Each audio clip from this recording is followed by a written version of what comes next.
Honorable members, Madam Speaker.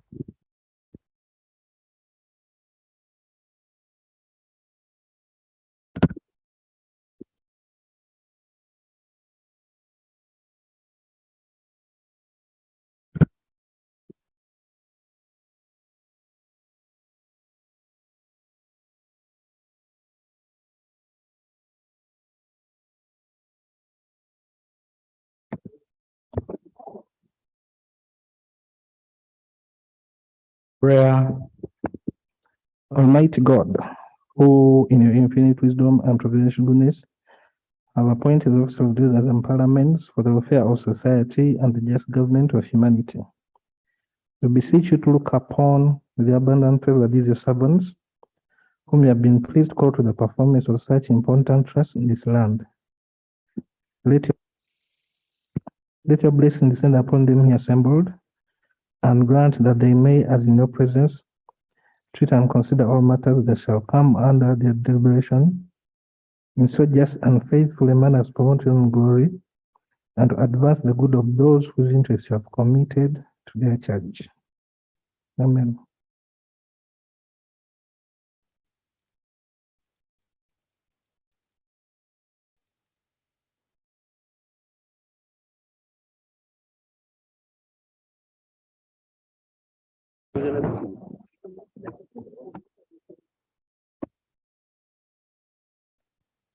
Item 2, communication from the chair.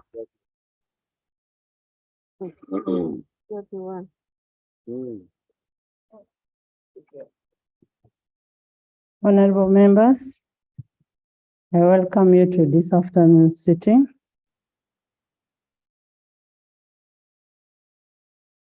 July 2022, the Parliamentary Pension Amendment Bill 2022 was read for the first time and referred to the Committee of Legal and Parliamentary Affairs. The committee is currently considering the bill. As members of Parliament, you are the beneficiaries of this scheme. I urge you to pick interest and go and give your views in the committee so that this will not be passed without your input as a beneficiary. I request that you go and present. I want to thank you so much for coming for today's sitting. Yes.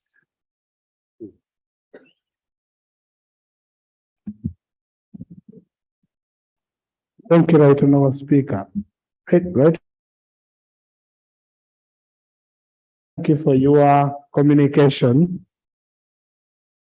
And it is true, I am a member of Legal and Parliamentary Affairs Committee, and I've been so much concerned about this bill because it touches members of Parliament and the pension of members of Parliament, and I've been following up.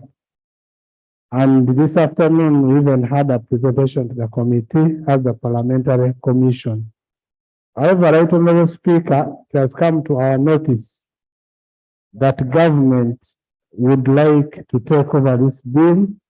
They are coming in to frustrate the member from continuing with the bill.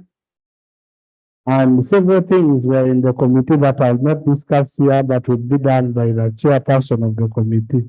So, Right Honourable Speaker, my matter I'm raising, would it be okay for you to invite the minister, the Attorney General, to tell this Parliament if they want to take over this bill, then how fast are they going to be? Because this is about us, the members of Parliament, and several other things. So how fast are they going to handle the bill for members to enable the members do their work and to enable the members, etc. Because we handle all the other succession bills and the NSSF bills in a very fast manner. So how fast are they going to be, and when is the timeline that they are giving us to conclude this whole issue? On the same, Thank you, Right Honorable. after Sarah, then. Thank you, Right Honorable Speaker. Right Honorable Speaker, it is surprising to hear that revelation from the Commissioner that government is coming in to frustrate the Parliamentary Pension Scheme amendment. First and foremost, this is members' money.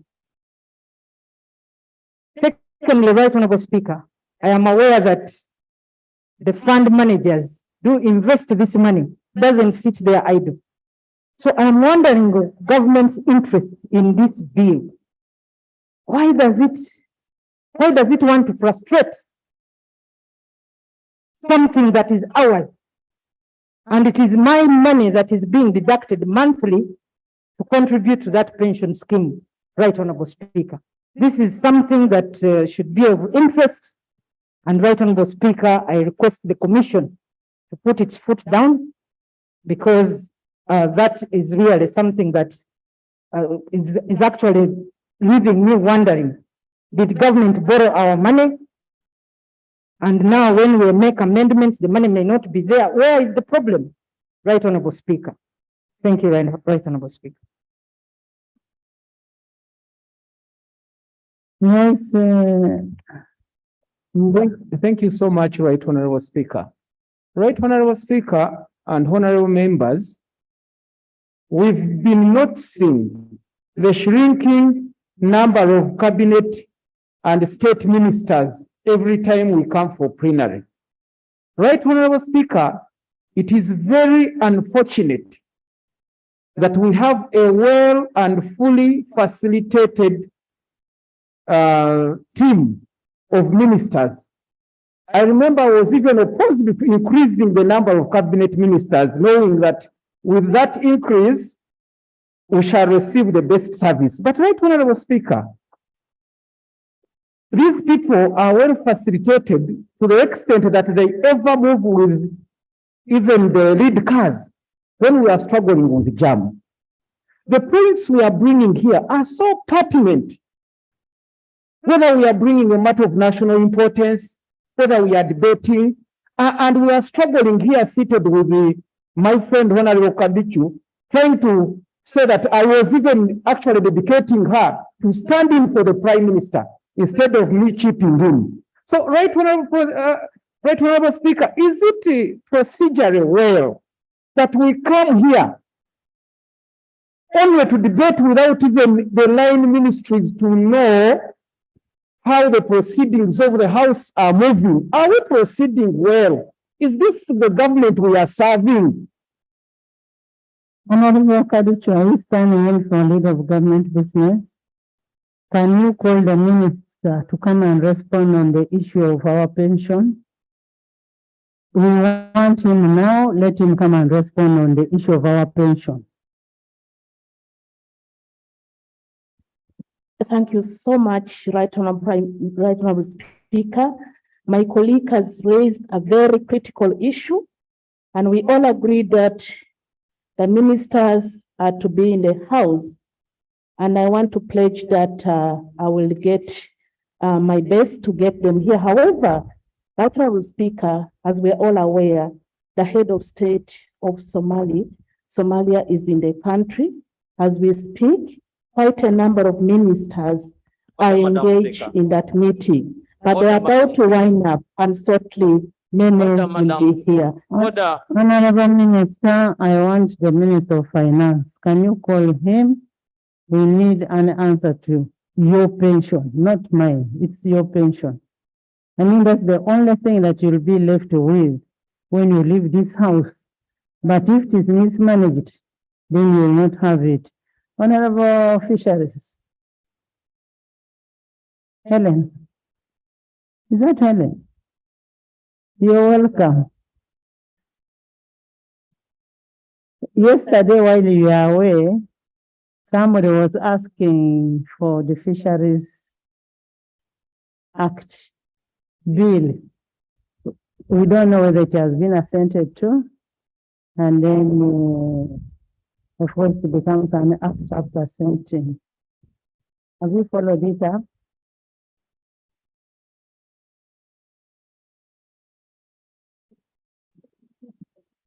Thank you, Right Honorable Speaker. Just as you have put it well, we passed the Fish and Aquaculture Bill, and we are all waiting to hear from His Excellency the President. Kindly follow it up. I will, thank you. You're right. Thank you, Right Honorable Speaker. Right Honorable Speaker, the clarification I need to get from the Minister of Fisheries. We are leading this country by the Constitution. Right Honorable Speaker, Article 91, subsection 3 is very clear about the bills passed by this House. It gives the President 30 days to assent to the bill or recommend it back for reconsideration. And when nothing has been done, the laws are clear. Right Honorable Speaker, you were empowered by Article 91, subsection 7, to pass it as a parliamentary act. Right Honorable Speaker, when we are considering these bills, we use taxpayers' money and we work on behalf of Ugandans, and of which they still pose questions about the ways about and how far we have gone about these bills. Right now we are stuck and stranded. We don't have any answer to give to the fishermen, given a lot of hard-working conditions forested their working activities. I need to get clarification from the Minister for Fisheries whether it is in her mood so that it recommends this House to pass it as a parliamentary act, and we save the lake for Ugandans and for the entire generation.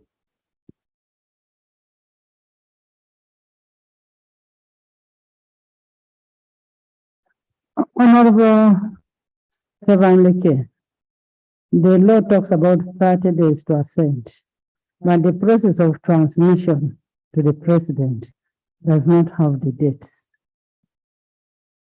So you don't know whether it was sent or not.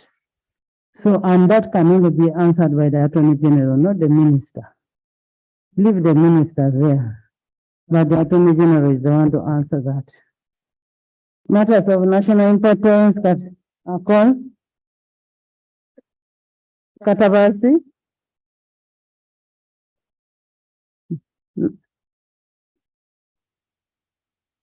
Kayogera.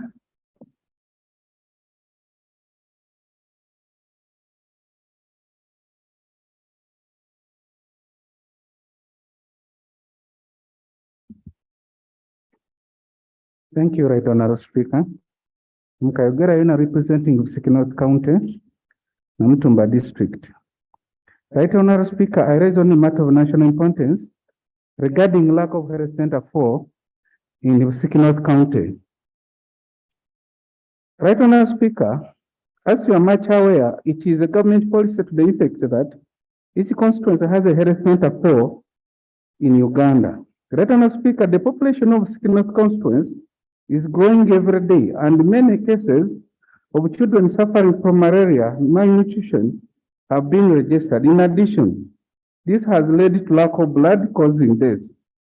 For example, we have Magada Health Center 3, which is located between Namutumba-Tirimbali Highway, and when people get accidents along that road, they are immediately taken to Magada Health Center 3, which is a nearby health center facility. However, the victims have not been always helped since this facility does not have doctors and the requisite medicine to respond to such emergencies. As a result, such cases have always been referred to Mbale Hospital, which is a bit far from my people of North. Right Honorable Speaker, my prayer is that the Ministry for Health considers elevating Magada Health Center 3 to Health Center 4, and even Irimbi in Mazwa Sub-County Health Center 2 to Health Center 3.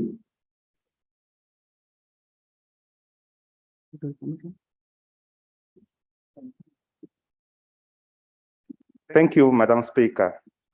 The information I'd like to give to my colleague is that some time back, I raised a matter of national importance regarding the strange disease that was and still Kero's children, and you directed Honorable Minister for Information, Dr. Chris Variomus, to liaise with the Minister of Health to go to the district and come up with a report to this House.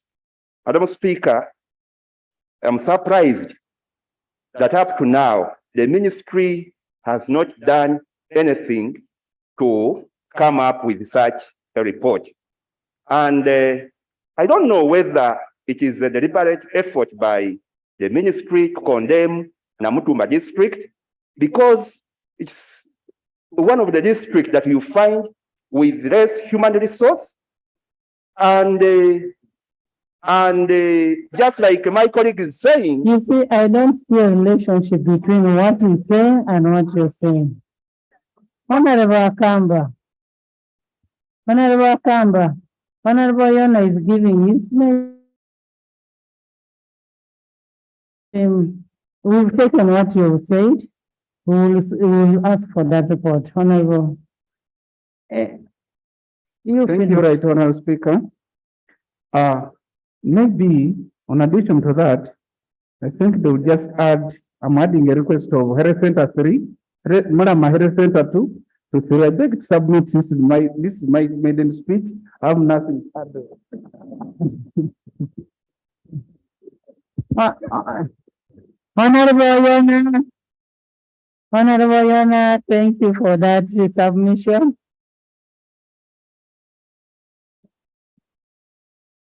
Members, join me thank Honorable Yona for his submission. It is not easy. Government.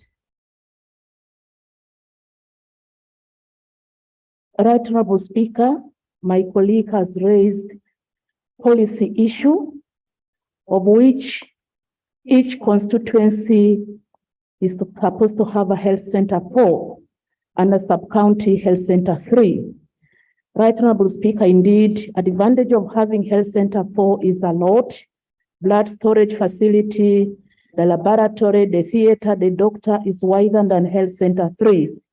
But Madam Speaker, government started upgrading with health center 3, which we want to thank you for appropriating and approving the loan that is supporting the gradually upgrading of health center 2 to 3.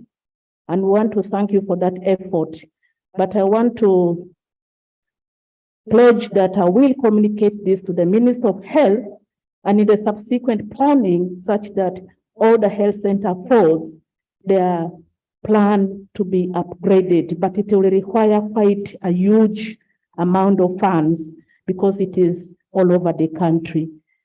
The second thing about the disease in Namutumba district, we normally have a system, surveillance, district surveillance persons in every district, liaise with the district officials, and this is linked to the Ministry of Health.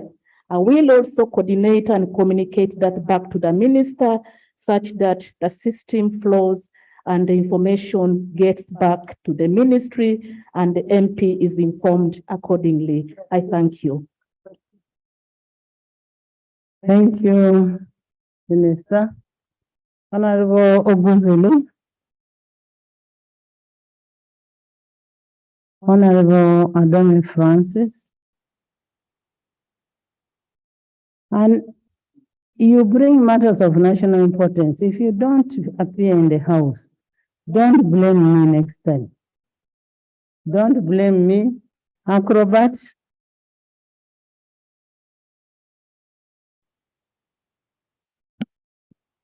Thank you, Right Honorable Speaker, for giving me this opportunity to raise my matter. For us, I condole with the people of Elgon sub-region for having lost their dear ones. I rise on a matter of national importance regarding flash floods in the individual district. Right Honorable Speaker, last week, due to too much rainfall, 5 bridges on 2 rivers were washed away. And this one has really impacted on service delivery and also on the time of travel. The sub-counties affected are Ngite, Harugari, Ndugutu, Uganikere Town Council. Right Honorable Speaker, this catastrophe has not only affected business, but also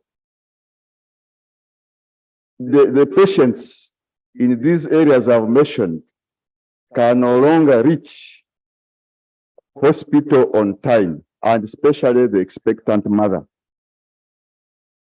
My prayer, Right Honorable Speaker, Ministry of Works, in collaboration with the Ministry of Disaster, send a technical team to assess the impact of this disaster. The second prayer, Madam Speaker, Ministry of Works and UNRWA to urgently rehabilitate the damaged bridges. Because, Right Honorable Speaker, even the bridges that were damaged in the 2019 floods have never been attended to. The third prayer, Madam Speaker, I pray that government consider giving tree seedlings to the highland areas so that we can fight this problem. I so pray. Thank you. Minister of Works is there.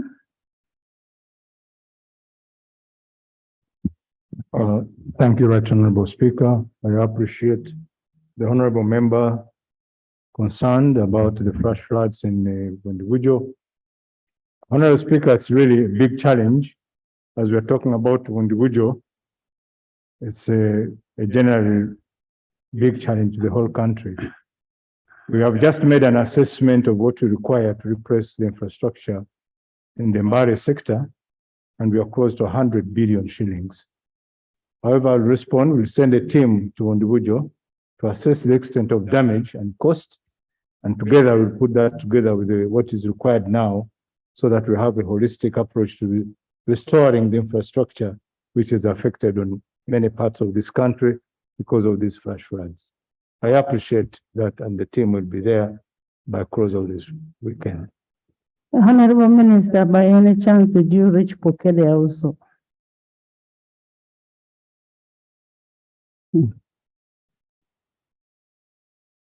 The floods, the roads in Bukede. First, there is no road to talk about. There is no road in Bukede. There is a lake. So maybe we'll be looking at how to, in the meantime, to enable the people to move on that water body, because we can't even think of replacing that road now until the water level goes down. So can you give me your technical if I go with them over the weekend? All right, Mike. Thank you.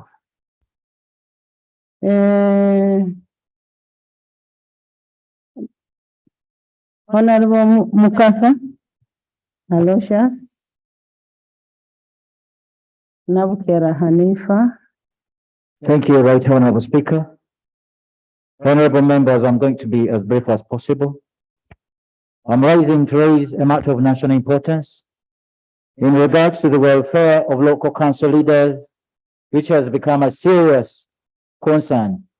Right Honorable Speaker and honorable members, local leaders, including those who serve at village councils, are entitled to a small allowance of 10,000 Ugandan shillings as a monthly stipend, which government pledged to give them for the role they play in communities within their jurisdiction. Despite the role LC1s play in ensuring security and harmony within communities, they have spent more than 3 years without pay, and no wonder some leaders have become land brokers and others have been implicated in fraudulent land deals, and sometimes aiding criminality, as some leaders have been found to be accomplices in crime. I will specifically point out the leadership of Najanankumbi Quarter Zone, Najanankumbi 2, and Mutundwe 2 village, both located in my constituency, and many others, where this vice is rampant. Right Honorable Speaker, the lower local council leaders are full-time servants of the people, but they run offices using money from writing recommendation letters for residents, which is usually between 2,000 and 5,000. How do we expect these offices to be run without facilitating these leaders? My prayer, Right Honorable Speaker, a statement in this House over this matter, elaborating the plan put by government to pay LSU1s a reasonable amount of money as facilitation for their work. Thank you, Right Honorable Speaker. Thank you so much.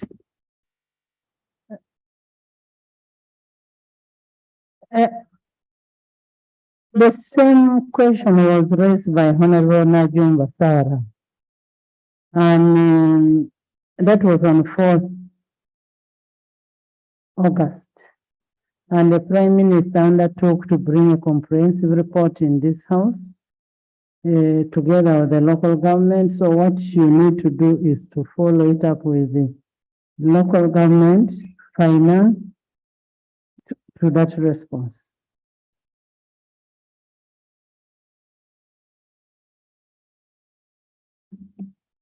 Right Honorable Speaker, much obliged.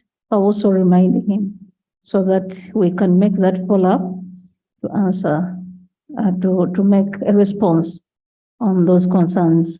Thank you. Thank you, Honorable Anifa. Thank you, Right Honorable Speaker. I rise on a matter of national importance regarding demarcated space on Lake Victoria, Kome District, Kome Island, Mukono District.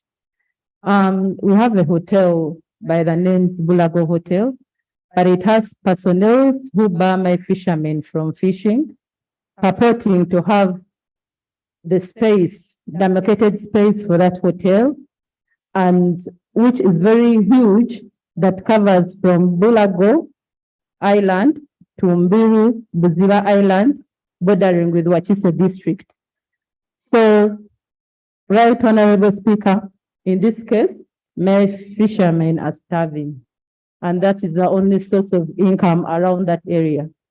So I request, my prayer is Ministry of Fisheries to intervene and revise the breeding zone, the laxing protected area of Bulago Hotel Management, and the breeding space that fishermen are supposed to fish from.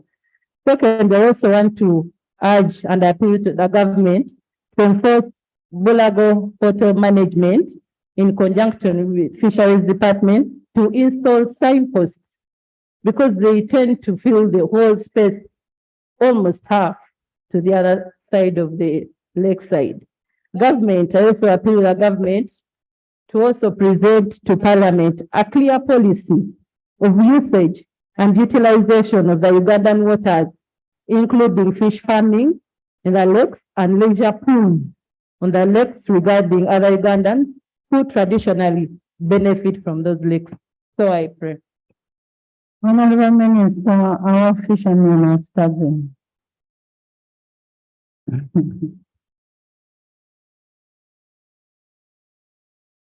Right Honorable Speaker, I want to thank Honorable Member for raising this, which is a very serious concern, especially at a time when some part of Uganda is equally starving. That will be an opportunity on that side with the fish to support the side which is starving. I request to be given time to get more details from the Honorable Member, and I will personally reach there and also involve other technical people to support me to get more information and bring back to the house. There's information from the minister. Thank you very much, Right Honorable for Fisheries Emeritus. What my friend has raised was an issue that was raised during that time.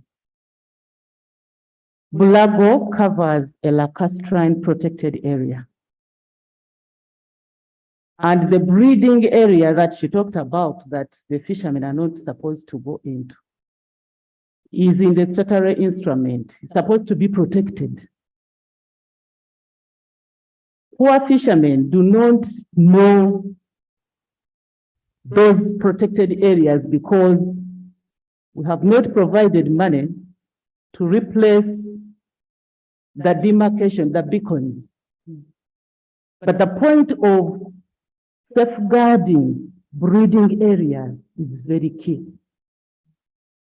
Breeding areas are supposed to be no-go area. Otherwise, we shall not have the fish. So what we have to do is to make sure that we help the minister in charge of fisheries working with WAC to put the beacons on the lake. That is the pending issue that will guide the fishermen so that they respect the breeding area. This is the information I wanted to give, and I thank you. Thank you, Right Honorable Speaker. Right Honorable Speaker, the Honorable Member Hanifa asked about the policy of government in respect of fish caging on the lines of the lake. This is where people are supposed to do also fishing. And these are the people who have been, by God's providence, they have been placed around the fishing shores, which have been taken over by rich people who can do fish caging. We wonder, how are the poor people who, by virtue of their living around the lake, can make a living when they have been invaded by rich people who can do fish caging? Even it is all over this lake.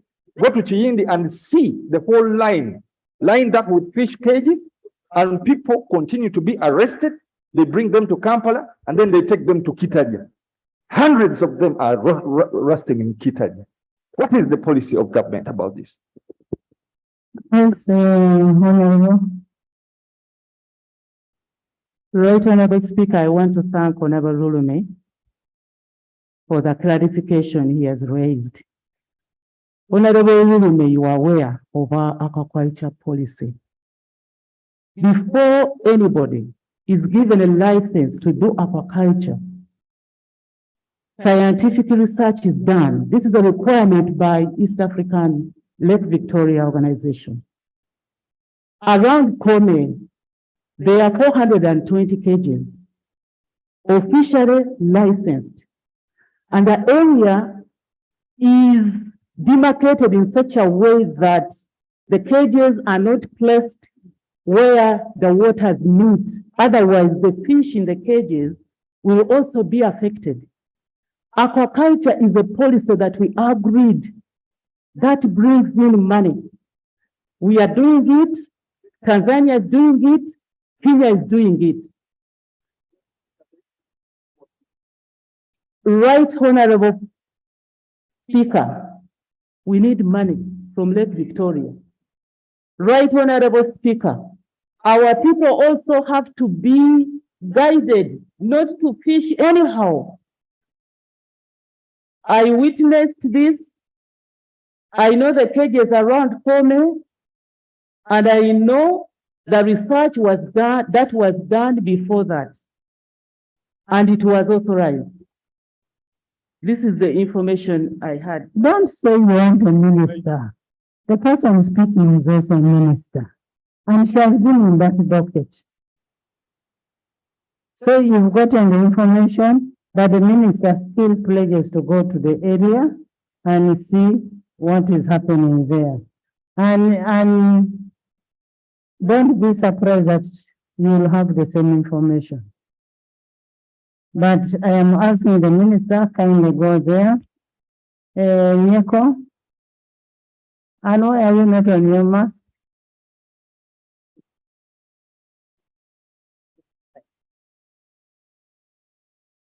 Thank you so much, Right Honorable Speaker. Right Honorable Speaker, I'm here today by the grace of God. Yesterday, as I was leaving home to Parliament, I was called by one of the people who were campaigning in my area because we have a by-election.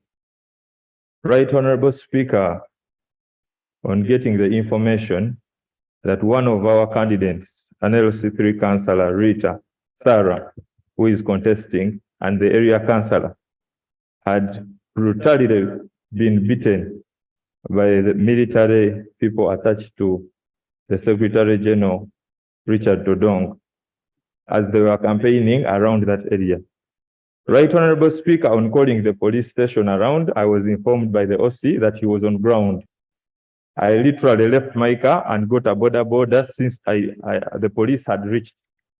Right Honorable Speaker, on reaching the ground, I spoke to the OC kindly and requested him to call for a patrol so that this elected leader at the area councillor can be taken either to the hospital or to police to record a statement. Right Honorable Speaker, I moved away when I saw the military, the UPDF soldier chasing around people who had recorded evidence and shooting around. I right away called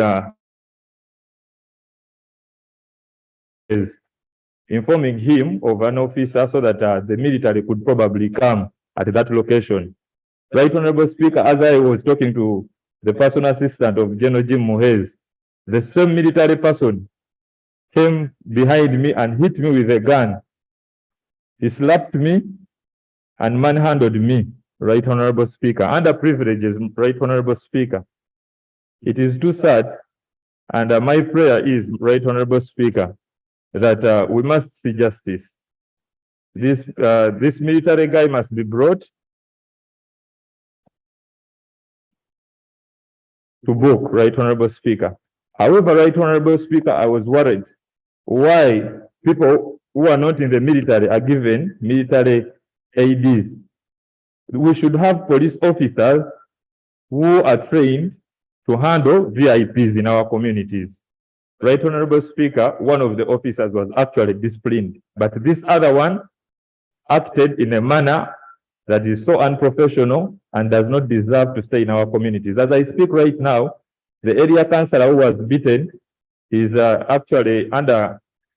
still under detention, is in pain, and he has not yet got any treatment. Thank you, Right Honorable. Honorable Nyeko, you mean Honorable Trodong was in that place? Honorable Todong was not in at home, but actually on orders of the wife. No. Let's not speculate. Right Honorable Speaker. Let's not speculate. I am saying when those aides, military aides, yes, were doing that, was Honorable Todong in that area? He was not in that area. How did you know that they were for Todong? Right Honorable did not actually know that it was Honorable Todong's home. But because the chairman was around, the area OC was around, and actually the defense of the area was around. That's next to the residence, Right Honorable Speaker. Let me tell you, if I was you, I would present my case and say there were military people who were attacking people without attaching to a person. But because now you are attaching it to Todong. Todong was not there. And he's not even here to defend himself. So you cannot mention about a person who is not here.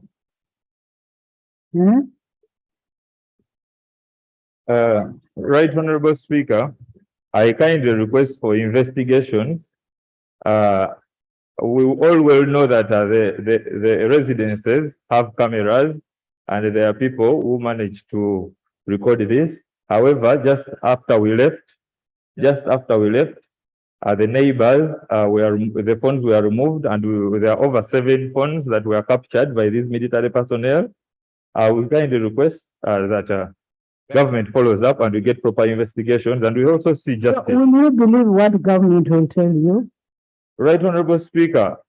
Hopefully, if with evidence, why not?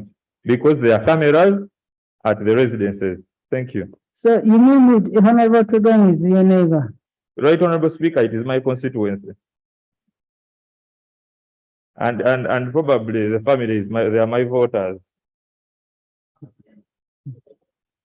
Anyway, we'll investigate and find out. Next.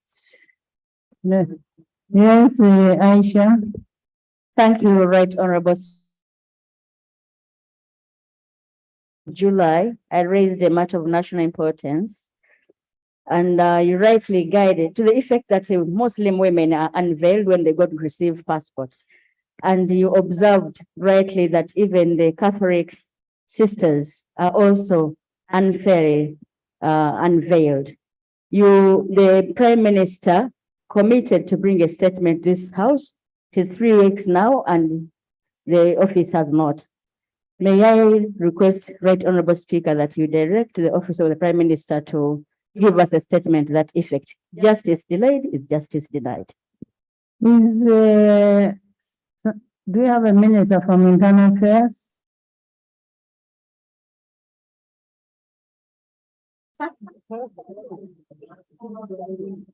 Honorable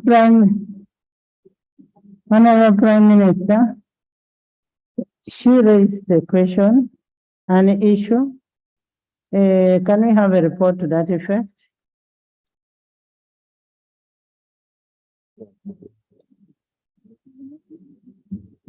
Right Honorable Speaker, she's saying the Prime Minister promised to bring the report the following week. In 3 weeks' time, that time. So I'm going to follow up because I was not here, so I will make a follow-up. Can we have that on Wednesday? No. Can we have that on Wednesday? It is something very simple. Much obliged. Sanja?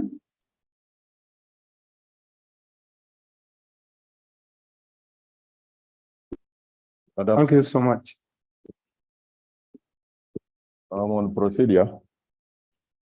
Madam Speaker, the issue that was raised by the Honorable Nyeko is captured under Rule 78 and a matter of privilege arising. Because what has happened to him may happen to me, may happen to the rest of the members. Honorable Member. Madam Speaker. Honorable Leader of Opposition. Madam Speaker, let me conclude in a split second. No, you're not concluding. I want to refer you to Rule 71. Close of debate on a particular item. We closed the debate on it. Now we're on another item. I was requesting. Honorable Sanja, you are the one who made these rules. You've been in this house longer than me.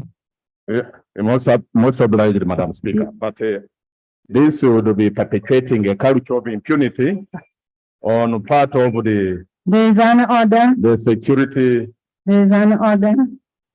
Honorable. Order. Thank you very much, Right Honorable Speaker. Is Honorable Nambeshe a senior legislator, a front bencher on the opposition, in order to continue, first of all, you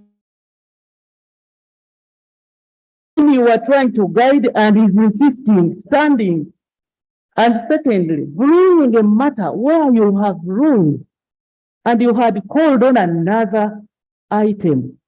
Is he in order really to forget that we follow rules, we establish ourselves to engage you when you are trying to guide us? Is he in order?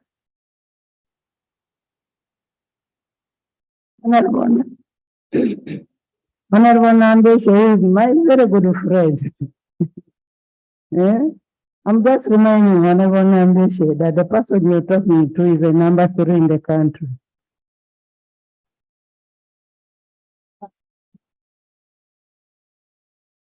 Honorable Sanja. Thank you so much, Madam Speaker. Madam Speaker, I wish to raise a matter of great national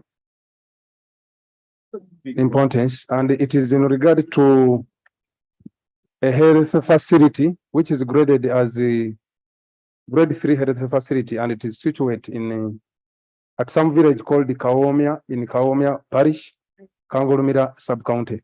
Madam Speaker, this facility was built by government 2 years ago and officially handed over to the sub-county local leadership under the chairmanship.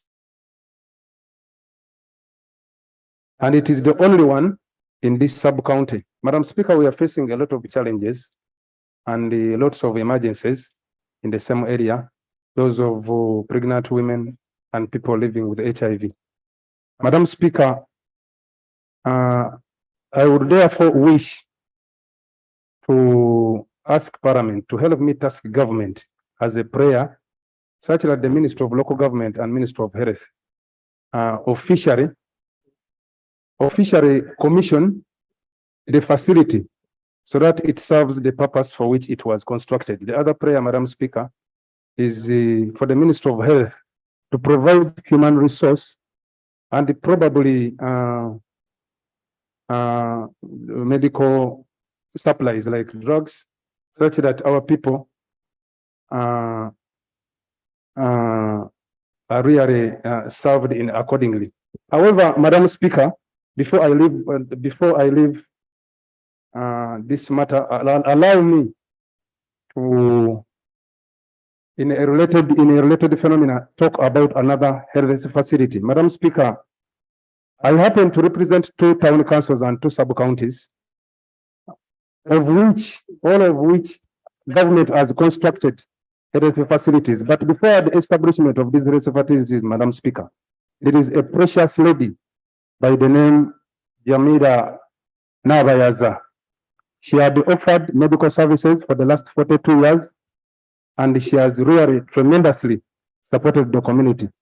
Before we implore government to take on the facility, probably to grade it to a health center too, I would want to go on record thanking this lady for the tremendous contribution to the community. Otherwise, to reiterate my prayer, Madam Speaker, I would want government to consider fast tracking the opening of this particular health center, Kaomia Health Center 3. I beg. Thank you so much.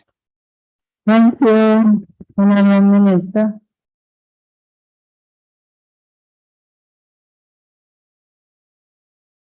Thank you so much, Right Honorable Speaker and Honorable colleagues. I do want to appreciate the Honorable Member from Mpengeru, Honorable Sanja, on the concerns that he has raised on health centers or facilities in his constituency. Right Honorable Speaker, as a matter of concern, I understand the member's concern is that the ministry should ensure that this facility, which is already ready to be utilized and functional, what is remaining is only commissioning it. I want to say that, Honorable colleague, when we are commissioning, we have to work together with the local, district local, and come together on a date, and I will come as immediately as I come to commission it with the rest members of the Ministry of Health. About making it functional, those are the issues that we have to go through. So if we can have maybe a one-to-one with my technical people and we work out on the way how to commission it. On this other center, which was a community, I also want to appreciate the services of this lady committed.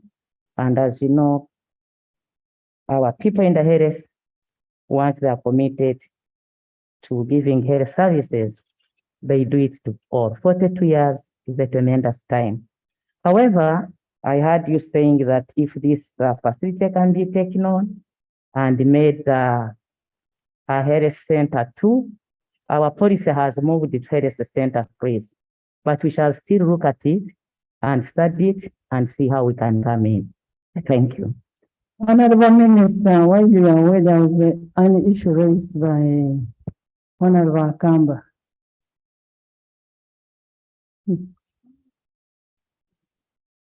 Thank you, Right Honorable Speaker. My issue concerned the matter of national importance I raised regarding the strange disease in Namutumba district that was and is still kills children. Disease. It's a strange. It is strange. He doesn't know which disease so it is.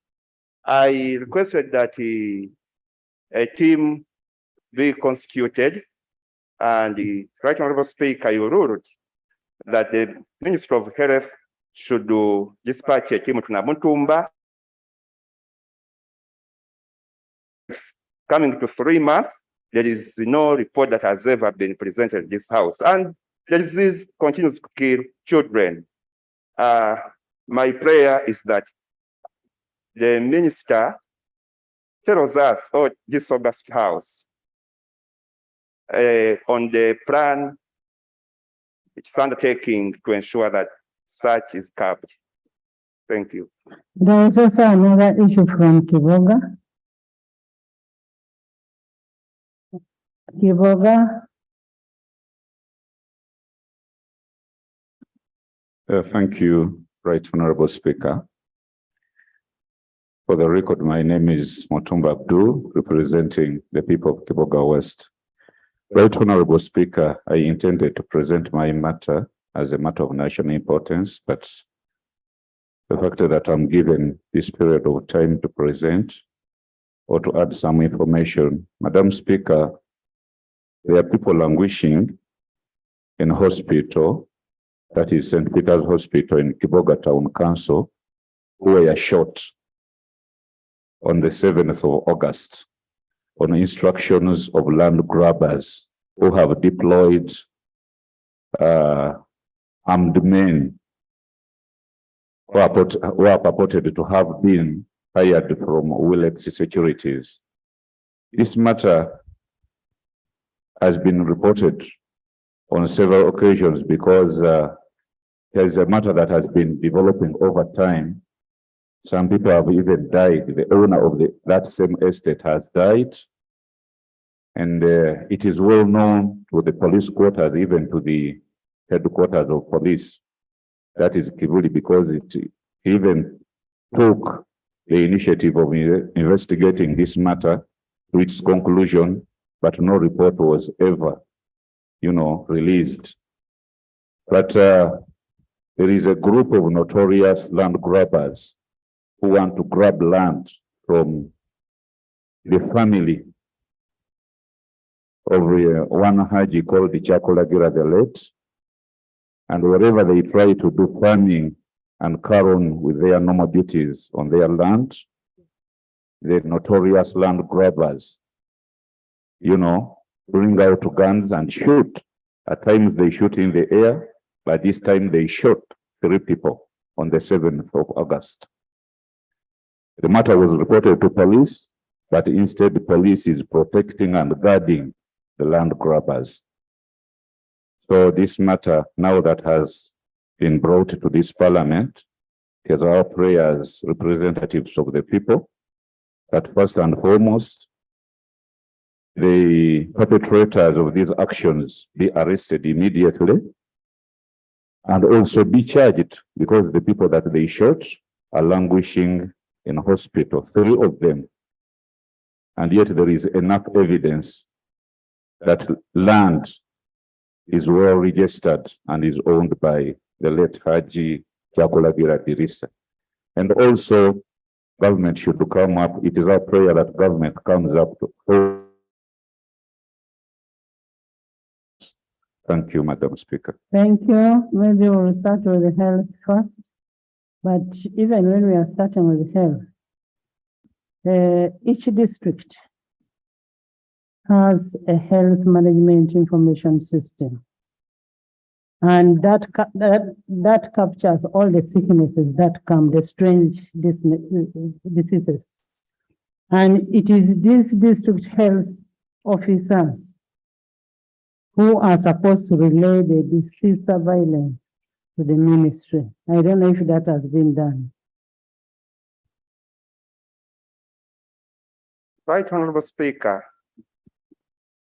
When the disease escalated, we contacted the DHO, who in this case is in charge of that committee. But it took 2 weeks without getting any response from the DHO. Our constituents were so concerned. Children were dying.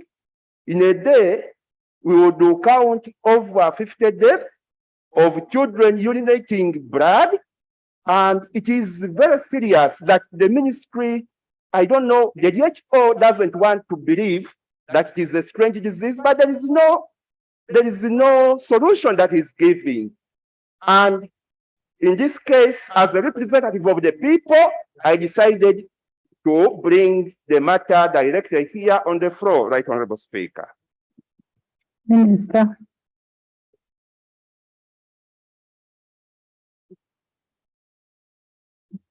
Thank you so much, Right Honorable Speaker. I want to thank the honorable member from Namutumba, and I want to say I do take concern of the issues he has raised on a strange disease, and I want to say that it's unfortunate if the DHO has been informed about this disease and is not responding.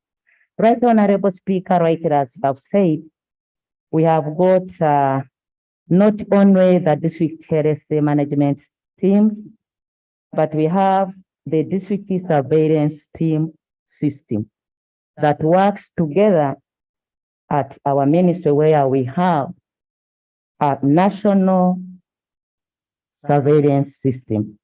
And we have a whole department with a commissioner, and it has been very active. Even this morning, we are with partners to see how to strengthen the system.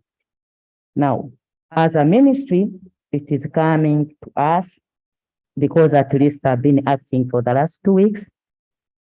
Now that has come to the floor of this house, I am going to contact our surveillance system, and they are in contact, as you have rightly said, to go and establish and find out about this disease, and we shall come back here and report immediately that the team is back.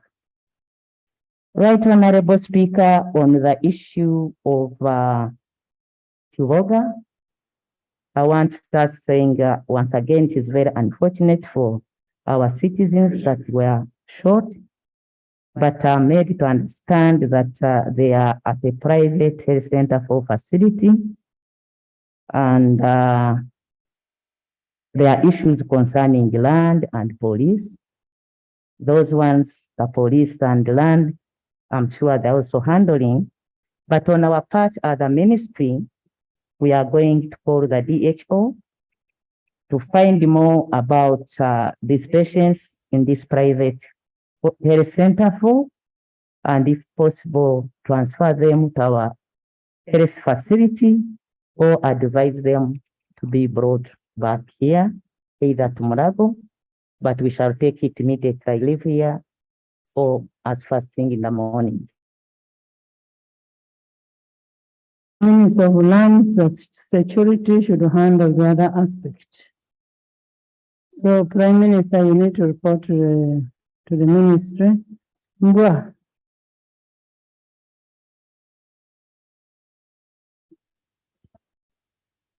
Thank you so much, Right Honorable Speaker, and how I wish you can protect me from my former government chief whip who used to torment me.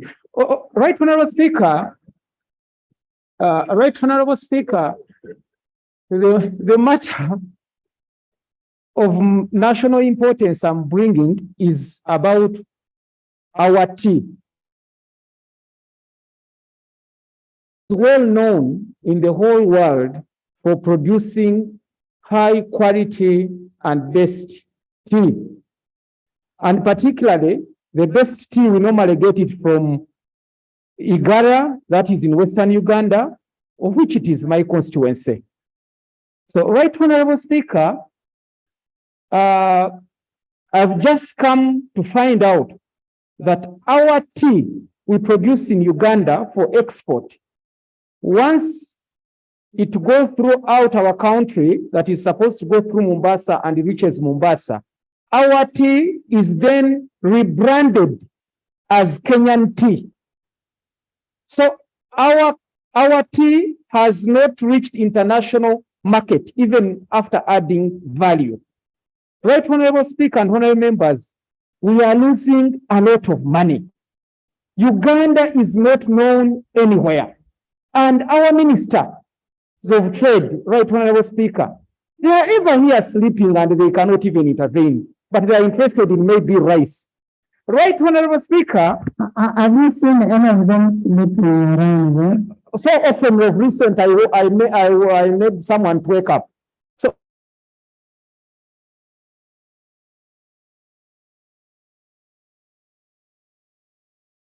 they want to take nap. So right?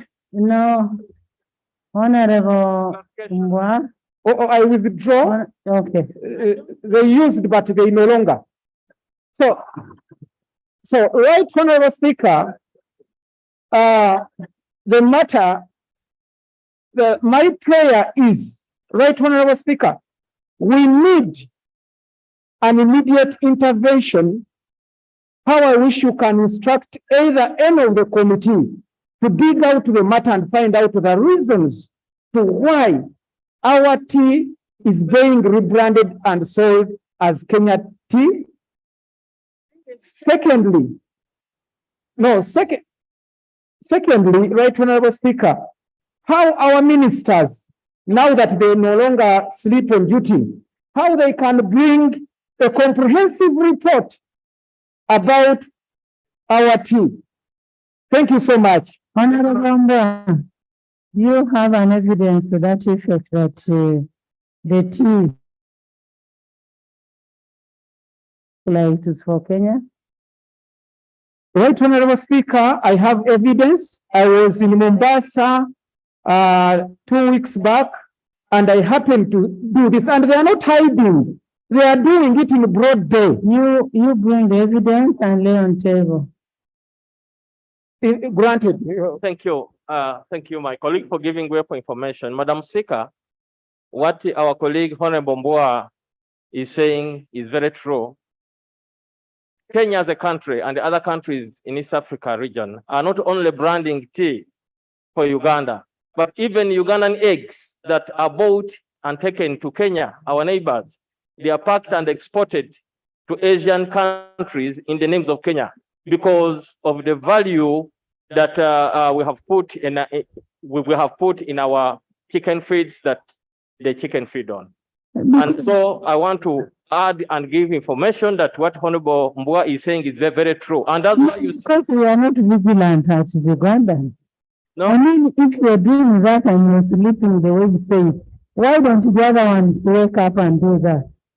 Truly, Madam Speaker, what you are saying is true. And I would like Honorable Mbwa to advise us which gauge do we use to gauge the sleeping ministers so that we should work at a good. Thank you so much. But right now, Honorable Speaker, I have my colleagues who wish to tender additional information. The commissioner also witnessed and honorable call. Thank you so much. Honorable members, the allegation about rebranding will create unnecessary diplomatic row with Uganda and Kenya. In the spirit of the East African integration, we need to address this matter through the established regional coordination team or channels. So let's stop that kind of allegation because it will cause problems. Yes.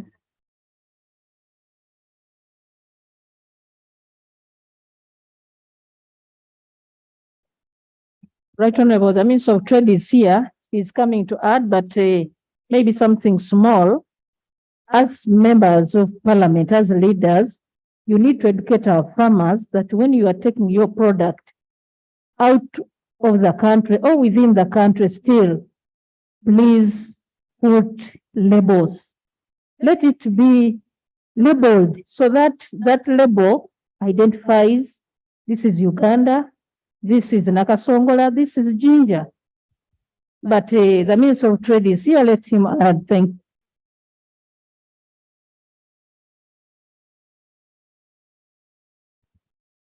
Madam Speaker and colleagues, first of all, I would like to put the record clean and right. Honorable Mbua did state that we spend most of the time sleeping, and that is not true. Most of the time we spend is on research, especially on value addition. Secondly, it is not true that all Ugandan tea is rebranded in Kenya and exported as Kenyan tea. There is a live example of Buheju tea factory. The tea from that factory is exported to Britain and visited Mombasa, and I found the tea packed and ready for export. But it is also true that some of the tea from Uganda is branded in Kenya. We are also thinking very, very hard from Uganda. There are investors who are coming to the Rwenzori region, and very soon this will be history. I thought I would make that clarification to the House. I thank you, Madam Speaker. Next item. Item 3, laying of papers. 3.1, Parliamentary Pension Scheme Valuation Report as at 30th June 2022. Honorable Silvani.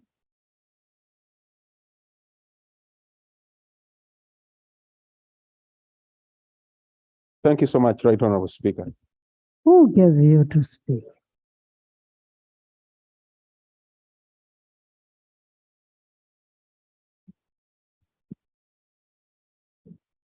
Right Honorable Speaker, I beg to lay the Parliamentary Pension Scheme Valuation Report as at 30th June 2020. I beg to lay. Please lay. Thank you. Item 3.2, reports of the Ugandan Parliamentary Forum on Mental Health in the international conference held in Toronto, Canada from 21st June to 3rd July 2022. Chairman, mental health.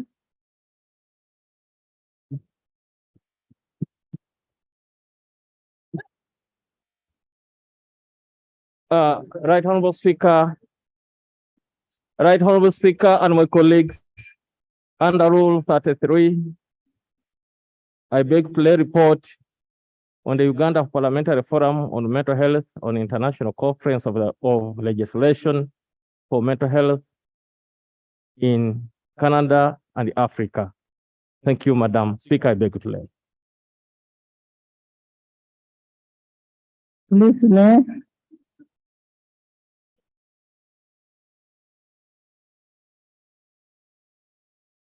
We are waiting for a response from the Minister of Finance on our pension. Honorable Kaduchi, you said you're calling the minister. You know, that is the only right we have as members of parliament. Honorable Nankabira, am I lying? Are you not enjoying the pension? Next item, as we wait for the minister. Item that 4. issue must be resolved. Item 4, motion seeking leave of parliament to introduce a private member's bill entitled the Constitution Amendment Bill. Honorable members, Regarding this motion, I wish to guide as follows. One, the right of to move a private member's bill is enshrined in Article 94(4)(a) of the Constitution of the Republic of Uganda and Rule 121 of the Rules of Procedure. The motion by Honorable Sarah that she wants to seek to amend the Constitution to alter the minimum qualification required for election of a person of a president and members of parliament, reserving 40% for women in parliament and local councils. As I guided on 5th July 2022, when Honorable Karubanga Jacob Attain, MP Kibanda South, sought leave for this House to introduce a constitutional amendment bill, I will base on the same precedents to guide this motion as well. There is need for a comprehensive review of the Constitution through a Constitutional Review Commission, so that the amendments of the Constitution are consolidated as opposed to a piecemeal amendments by private members. The motion by Honorable Sarah Opendi is referred to the Minister of Justice and Constitutional Affairs for integration into the terms of reference of the Constitutional Review Commission once it is established. And it is good now we have a Minister of Justice. In the meantime, the Minister of Justice and Constitutional Affairs will at an appropriate time inform this House on the timelines of the establishment of a Constitutional Review Commission.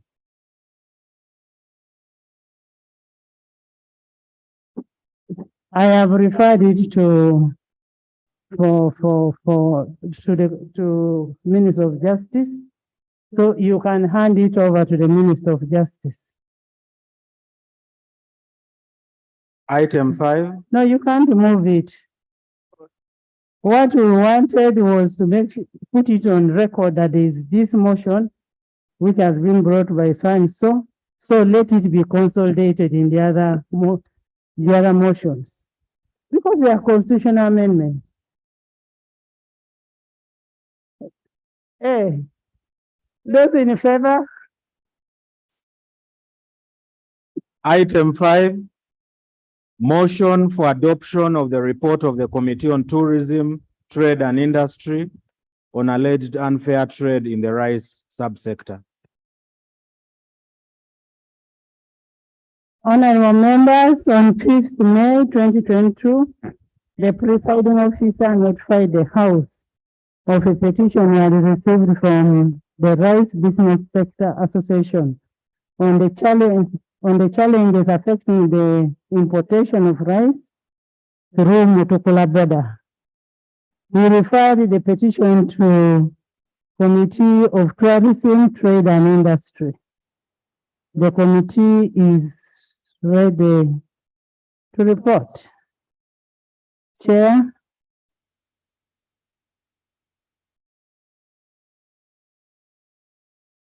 That chair is called the Mwine Mpaka. Thank you, Right Honorable Speaker. A report of the Committee on Tourism, Trade and Industry concerning the alleged unfair trade practices in the rice subsector. Honorable members, the report is on your iPad. For the interest of time, I'll refer you to the pages of some of the details. The introduction, honorable members and Right Honorable Speaker, the Committee on Tourism, Trade and Industry has the honor to present a report on investigations carried out as a result of a petition tendered to the Office of the Speaker of Parliament, who subsequently assigned the matter to the Committee on Tourism, Trade and Industry on the 5th of May 2022 in accordance with the Rule 36 of the Rules of Procedure of Parliament. Honorable members, the background is on page 4 and page 5. In 2014, the VAT Amendment Act was enacted and its enforcement was effected on 1st July 2014. The Act provided that the supply of cereals grown and milled in Uganda would attract VAT at the rate of 18%. However, in July 2014, a company known as SWT Tanners, along with 13 other companies, sued the Commissioner General of URA under Civil Suit No. 880/2014 in the Commercial Court, seeking to prevent URA from collecting VAT on imported rice from Tanzania. In July 2014, the Commercial Court ruled in favor of URA, and in December 2014, the companies appealed the ruling. Subsequently, an injunction was issued restraining URA from collecting VAT from the 14 companies. To date, the appeal by the 14 companies has never been determined or concluded. In the context of implementing the injunction by court, URA stopped levying VAT on rice imports on the 14 companies, but continued levying it on other rice importers. The impact of this was that some of the players in the rice production and trade were paying VAT, while others were not. This created an unleveled playing field and caused distortions in the rice market, giving the 14 companies an undue advantage over all the other players in the rice value chain. In addition, the practice was a clear deviation from the principles governing taxation of fairness, equity, and non-discrimination. Honorable members, more details of the background on page 6 and 7 respectively. Allow me to take you to page 9. Terms of reference. In executing its mandate, the committee was guided by the following terms of reference: to intervene in the matter and carry out an exhaustive investigation into the arbitrary halting of clearance of VAT-exempt rice imports with a view of finding a lasting solution for the affected importers who are condemned and hard. 2, to explore and find remedial mitigation strategies devised to abate the continued loss being suffered by the VAT-exempt rice importers whose consignments stand bound at Mutukula border. 3, to investigate the existence and operations of RADFO. And lastly, to make appropriate recommendations in regard to the issues under investigation. The methodology, honorable members, the committee employed the following methods. The committee held meetings and received a number of verbal testimonies from key witnesses, several of whom presented written briefs. Witnesses included leaders and officials from the following institutions: the petitioners, Kampala Rice Traders, the Consortium of Rice Traders Association, Uganda Rice Millers Grain Council, Ministry of Trade, Industry and Cooperatives, URA, Clearing Agents Association, government entities at the border, Agriculture Specific and UNBS, Border Internal Security, Uganda Police Force, local government leadership at Mutukula border, the mayor and the area MPs. The committee also employed desk research in carrying out this investigation and findings. Honorable members, on page 11, the findings and observations of the committee. The committee has examined the petition, received memoranda, interviewed various stakeholders, and scrutinized documentary evidence. The committee therefore submits the findings. The committee established that from 2015 onwards, the government of Uganda introduced new policies which affected the rice sector as follows. June 2014, VAT was introduced on domestic rice with an exemption on imports. This affected local millers and subsequently farmers. Production of rice stagnated as imports rose to 98,981 metric tons from the 11-year average of 56,421 metric tons. December 2014, there was a reverse of the VAT on domestic rice. This led to a rebound of the sector. Production increased in 2015, while imports of milled rice reduced. Self-sufficiency increased to about 80%. 2015-2016 special concession rate of $250 per ton was granted by the Ministry of Finance to one company to import brown rice. Brown rice imports soared to 114,000 metric tons in 2016 alone. Domestic prices crashed, wiping out most of the milled rice importers. Most milled rice importers lost businesses. Domestic production plummeted as rice farmers opted for other better paying crops, among others. January 2017 special concessions were withdrawn by the Minister of Finance, Planning and Economic Development. Once again, the sector was put back on a recovery level. May 2018, His Excellency the President, upon realizing that there were rice deficits in the country, had increased allowing 11 millers to import a total of 114,000 metric tons of brown rice over a period of 2 years at a concessional rate of $150 per ton. Honorable members, on page 12, with effect from 1st July 2014, Parliament amended the VAT Act, whereby milled rice importers to Uganda, milled rice imported to Uganda was subject to 18% VAT. According to URA, the injunction covered only the 14 companies and not other rice importers. With this selective and discriminatory practice, unfair competition emerged. The rice sector was put to a big strain. Uganda Revenue Authority informed the committee that VAT foregone from the 14 countries since the onset of the court injunction until June 30th, 2022 is 118,286,946,600 shillings. There is also one company, MS Abba Construction, that is importing under a standalone court injunction with VAT foregone to a tune of 19,694,877,233 shillings as of June 2022. Therefore, the total of the VAT foregone due to the injunction is a total of 137,981,823,833 shillings. On 21st April, the Minister of State, Honorable Harriet Mtabazi, wrote a letter to the Commissioner General of Customs ordering him to cease clearance of VAT exempt rice imports until further notice. She further informed the Commissioner that the Ministry will subsequently engage them and other stakeholders in regard to the matter in due course. On 27th, You say the letter was written. yes, Do you have that copy? yes, we have all the letters. You named. Can I lay them at the end? I have all of them. Okay.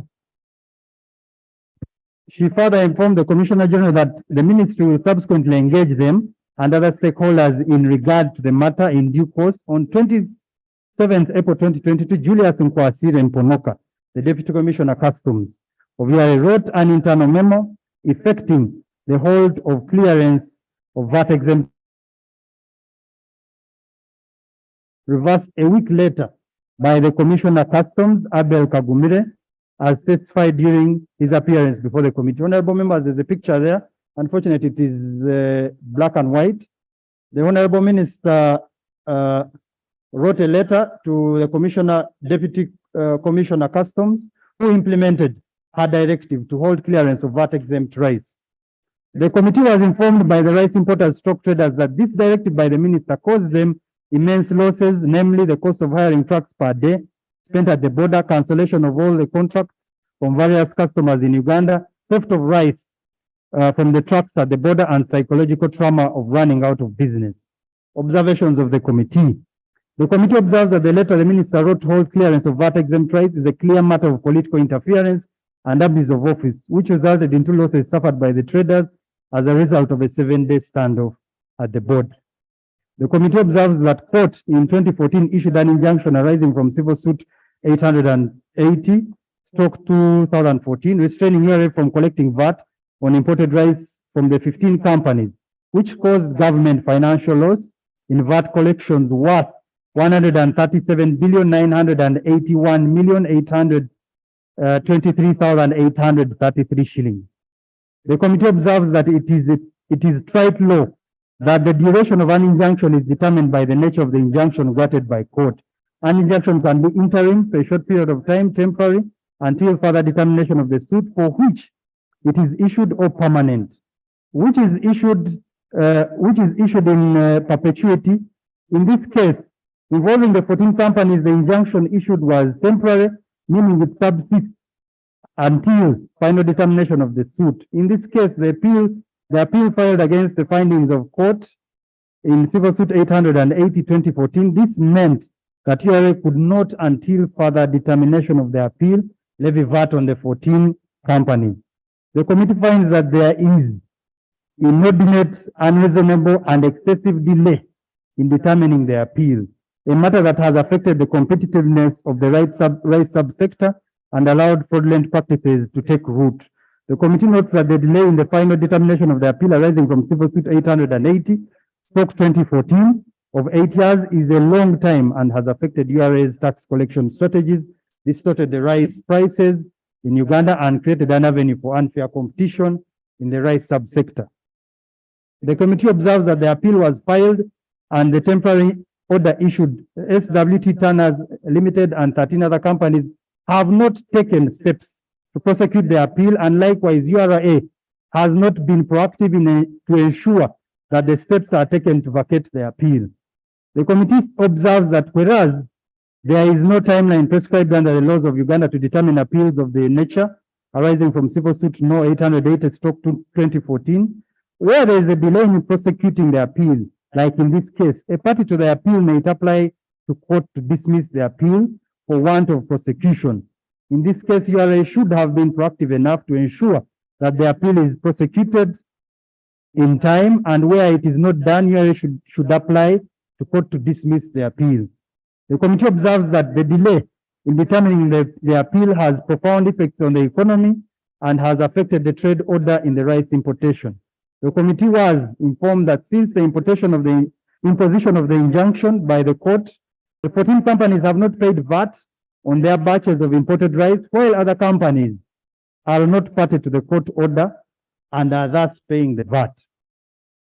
The injunction also created unfair competition in the rice import business, since the VAT-paying companies cannot favorably compete with the non-VAT paying companies.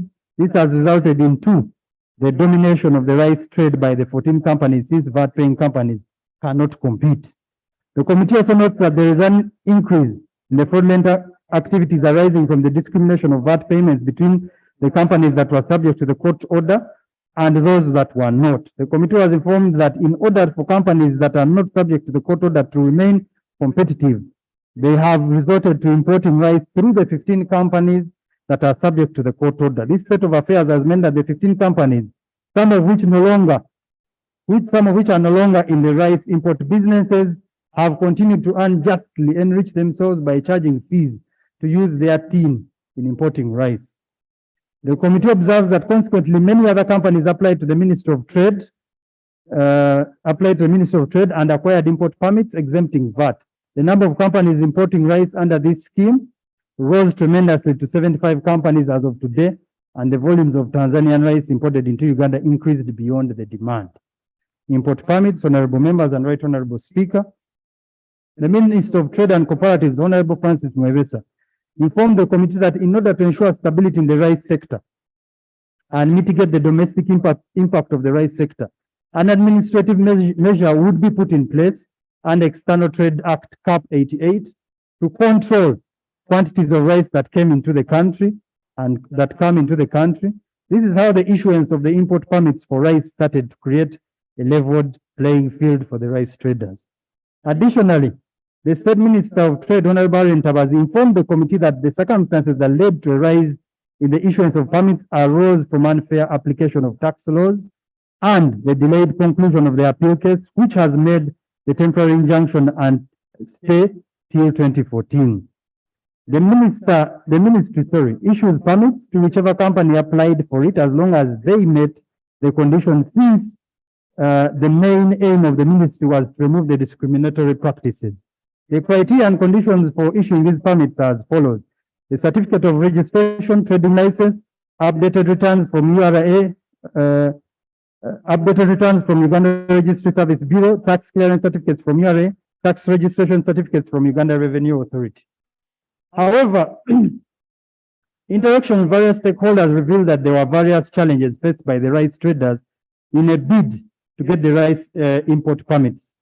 As explored and discovered, there was an official additional requirement as at January 1st this year, which was pegged on the issuance of permits, and it stated as follows: endorsement by the Apex Association as being desirable. This was the situation on ground as received from the testimonies of the witnesses, and yet this was excluded from the submission made before the committee by the Ministry of Trade officials.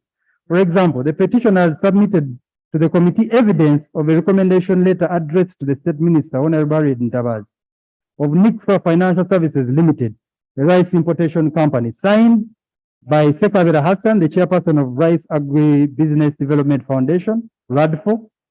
In relation to the above, a One National Rice Traders Association Limited and Wilex Rice Traders Association claimed that their import permits were withdrawn for failure to cooperate with RADFO by not paying the required dues. This was corroborated by a letter dated 21st February 2022 to the Commissioner General of URA by the Minister, Honorable Harriet Ntabazi, informing him that those two companies were not compliant with the apex body known as RADFO.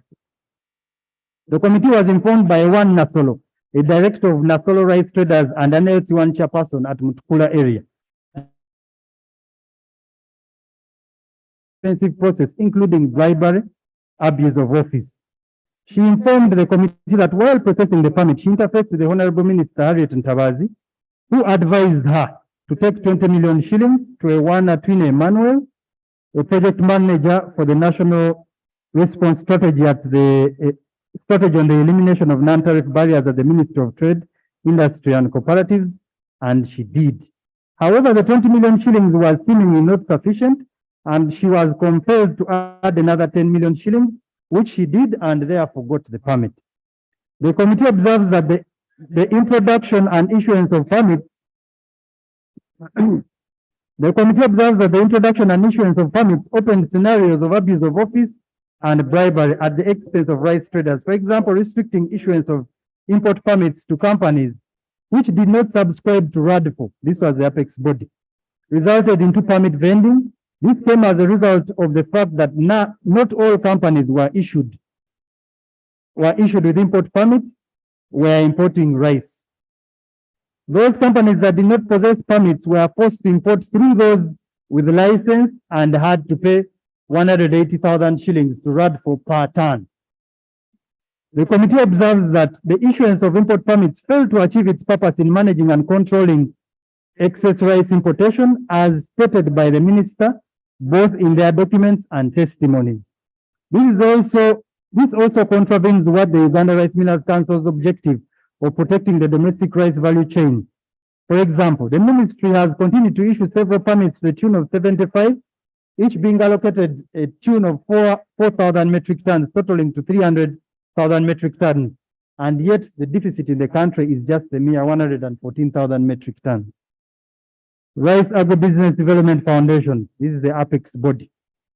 The committee was informed that Rice Agribusiness Development Foundation, RADFO, is a registered association which was officially launched on 30th September 2021 by the first Deputy Prime Minister and Minister for East African Affairs, the Right Honorable Rebecca Alitwala Kadaga. RADFO was founded by traders who possessed rice import permits. Establishment and operation of RADFO as an apex body.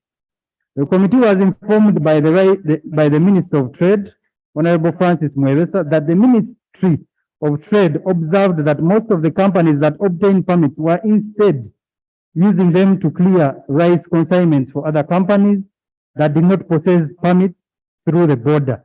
In essence, trading in permits as opposed to trading in rice.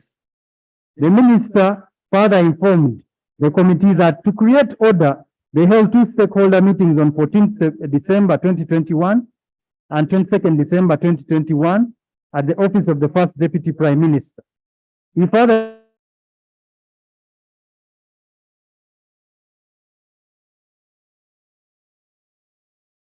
Association and Rice Agribusiness Development Association. The minister further informed the committee that the choice of RADFO came as a result of the fact that RDA had opted out and RBSA had served its term. Consequently, the Rice Agribusiness as the apex body by the Minister of Trade, Honorable Harriet Ntabazi, through a letter dated 23rd December 2021. In the letter, the minister stated as follows. As you recall, in the meeting chaired by myself and at the office of the Prime Minister, held on 14th and 22nd December 2021 respectively, all rice importers operating at the Mutukula were tasked to organize themselves into an agreeable body for proper self-regulation. Government has noted with dismay that the importers failed to come to an agreement on the matter, threatening to cause additional injury to the economy. In order to save the sector from further injury and save millions of farmers and millers, government has assigned you the responsibility of acting as the apex body of rice importers. January 30th June, 1st January to 30th June 2022. The assignment takes immediate effect. The Minister of Trade, working with other respective ministries, departments, and agencies, will keep providing you with policy and technical support for better management of the sector. By copy of this letter, other existing rice importers associations at the border are advised to work under you. This was the letter the minister wrote delegating our official powers to a private body to regulate the rice sector. RAD4 operations and mode of work. RAD4 commenced operations at Mutukula on the 12th January 2022 and introduced a number of mechanisms which they said were intended to cap importation of rice from Tanzania. For instance, they imposed the charge of 230,000 shillings on every ton of rice imported into Uganda. This charge was reduced to 180,000 shillings following complaints from traders. The committee was informed by Lieutenant Sebunya Alex, the Border Intelligence Security Officer, that in order to enforce traders' payment of the 180,000 per ton, RAD4 with effect from 12th January manned the Ugandan exit gate at Mutukula, and no rice importing truck was allowed to exit without clearing with it the 180,000 per ton.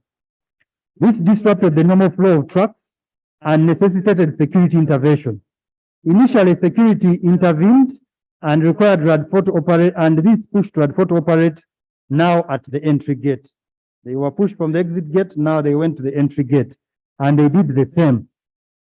However, security still intervened, and this pushed them now to the no man's land. There's about 100 meters between the Tanzanian gate and our gate. That's what they call the no man's land. So this is now where they were operating. The committee was further informed that RAD4 operated using coercive means and at times reached the extent of manhandling traders that attempted to disregard their orders. Honorable members, when we were at the border, the stakeholders told us that these were very big and energetic people, and some were ex-soldiers, and at one point they manhandled even the police officers at the gate. During the public hearings of the committee, revealed that URA could not border arrive the trucks of their clients before they could prove payment and clearance by RAD4. RAD4 informed the committee that only two companies, Zeus Agro Limited and SWT Tanners Limited, out of the 75, was not paying the 180,000 shillings charge per ton. The Secretary General of RAD4, Mr. Sekandi Moses, informed the committee that the fee of 180,000 per ton of rice was introduced to increase the price of imported rice to protect local farmers.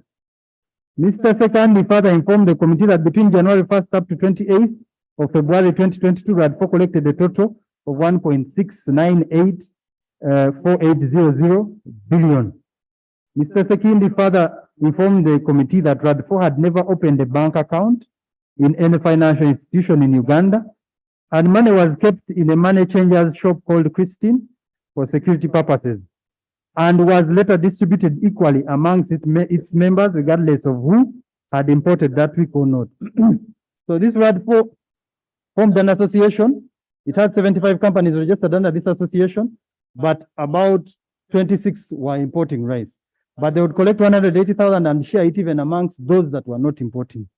The committee notes that by the time of the committee's visit on 4th August 2022, RAD4 had ceased to operate at the Ugandan gate and the no man's land, but was still within the vicinity. Upon request of the committee, Uganda Revenue Authority submitted a special printout of the companies that imported rice from Tanzania between 1st January to 22nd May 2022. It was established from the report that between January 1st and February 28th, 2022, when RAD4 was actively operating at the border, a total of 99,131,312 kilograms of rice were imported.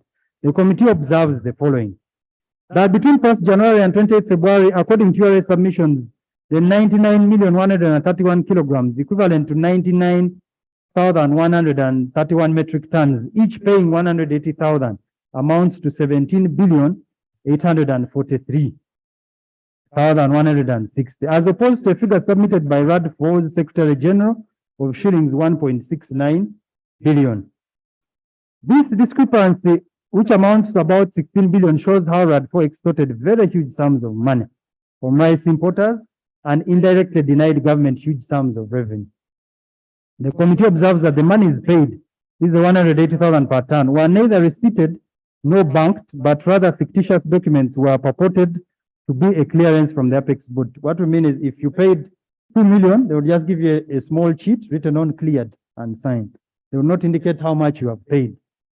The committee further observes that the letter written by the State Minister, Honorable Harriet Ntabazi, dated 22nd December 2021, appointing RAD4 an Apex body, did not have clear terms of reference on how RAD4 was going to save the rice sector from further injury, but rather a promise of policy and technical support from the ministry, departments, and agencies.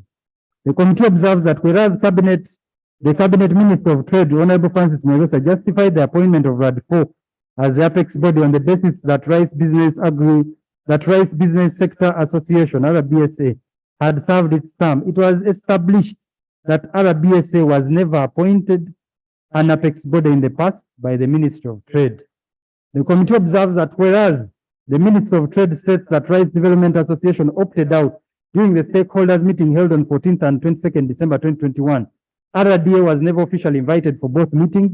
As evident, we have both invitation letters for both meetings, and RDA was never invited.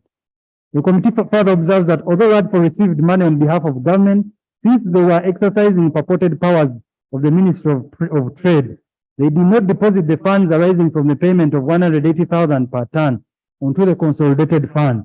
Instead, the funds were collected, received, and receipted by RAD4 and shared as follows. 100,000 was allocated to the directors of the different companies that were members of RAD4. 40,000 was given to the clearing agent, 30,000 for RAD4 administrative costs, and 10,000 for brokers. This is what they informed us. The committee observes that with the establishment of RAD4, different rights associations were advised to work under the association with RAD4 as an Apex body, and many could not opt out in order to protect their businesses. The companies that refused to join RAD4 had their permits withdrawn and reviewed. This above observation is evidenced in a letter dated 21st February 2022, signed by the State Minister, Honorable Harriet Ntabazi, in which he stated as follows. These two companies have failed to comply with the Apex body, and thus causing disruptions that pose serious injury to domestic market. Volumes allocated to the import permits of Wilex Commodities and Nasolo Investment Limited have been reduced from 4,000 metric tons to 500 metric tons, respectively, for the period ending 30th June. In circumstances, these companies have already exhausted the 500 metric tons limit. They will wait for the next licensing period, starting 1st July to December 2022. The committee observes that the advice was tantamount to mandatory association of different associations in contravention of 29(1)(e) of the Constitution, which guarantees a person right to freedom of association, including freedom to form and join associations or unions, trade unions, political and other civic organizations. This further contravened Article 42 of the Constitution, which guarantees the right of a person to practice his or her profession and to carry out any lawful occupation, trade, or business. The committee observes that the mandatory requirement for the rice traders to join RAD4 as the only means for them to continue trading defeats the purpose of Article 29(1)(e) and 42 of the Constitution and has the effect of denying the associations of rice importers the right to enjoy their fundamental rights guaranteed under those constitutional provisions. The committee observes that the operation of RAD4 contravened Article 42 since they prevented traders and trader associations that had not joined RAD4 from importing, clearing, and trading in rice. The committee was informed that the trader associations and the traders who had not joined RAD4 were prevented from importing rice into Uganda, even when they possessed valid import permits. Those who managed to import rice faced difficulties at the border point in Mutukula, since their trucks would be impounded if they did not possess receipt indicating they had cleared with RAD4. The committee therefore finds the establishment and operation of RAD4 not only contravened the Constitution, but also distorted trade order in the rice and hindered fair participation in the rice trade, as well as the achievement of government objective of reducing the reliance on imported rice. The committee observed that designation of RAD4 as the apex body was irregular since the minister delegated functions of the ministry to a private body. The committee is of the considered view that the executive functions of the state are granted to the president under Article 99 of the Constitution, which is to the effect that the executive authority of Uganda is vested in the president and shall be exercised in accordance with the Constitution and the laws of Uganda. In exercising his authority, the president is empowered in Article 111 to appoint a cabinet, which consists of the vice president and such number of ministers as may appear to the president to be reasonably necessary for the efficient running of the state. Ministers appointed by the president exercise such functions of government.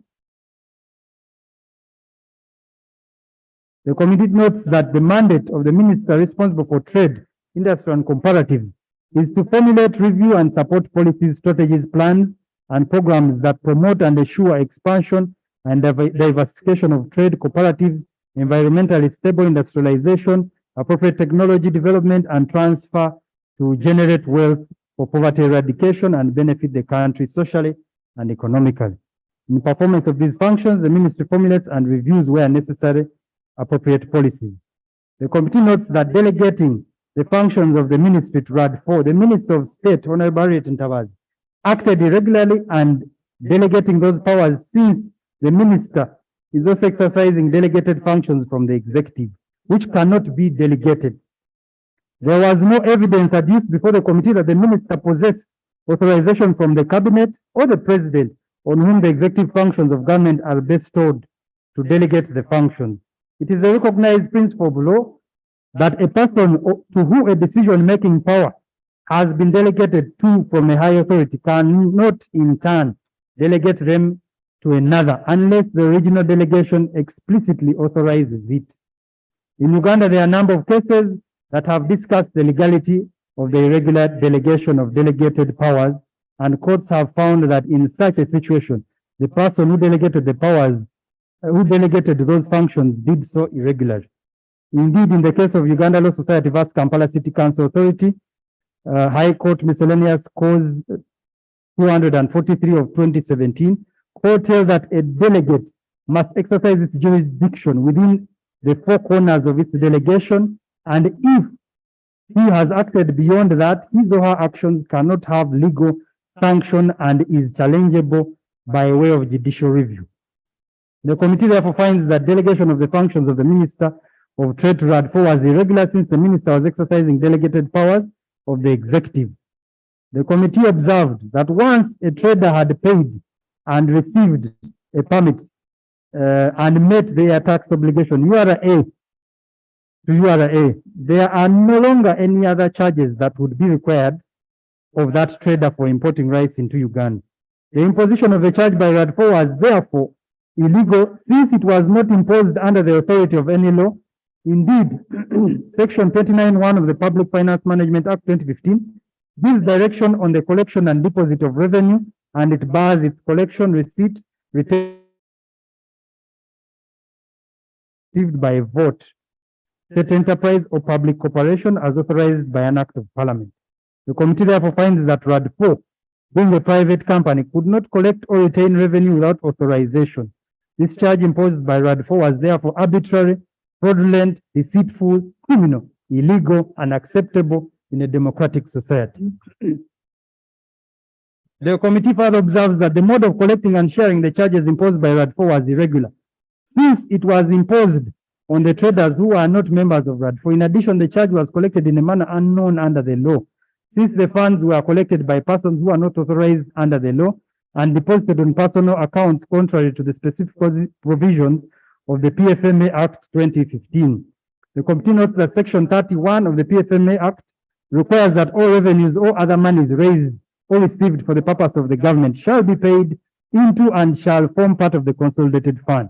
The monies collected by RAD4 would ordinarily be monies of the government, since RAD4 was exercising functions delegated to it by the Minister of Trade. Therefore, the monies collected by RAD4 would be deposited onto the consolidated fund as required in Section 30 and be utilized under the authority of the Appropriations Act and required in Article 156 of the Constitution and Section 32 of the charged by RAD4 not only distorted trade order and increased the price of rice in Uganda, but also occasioned loss of revenue to government and traders. The charge also amounted to a non-tariff barrier to trade and is prohibited under the EAC Customs Union. The committee is therefore of the considered opinion that the clearing agents were also in connivance with RAD4 to please their clients. Before, the clearing agents were getting just 40,000 to 50,000 shillings per truck. But now when RAD4 came, they started with RAD4 and they were now getting a tune of 40,000 per ton. This means a total of about 520,000 as opposed to the 40,000 they were getting.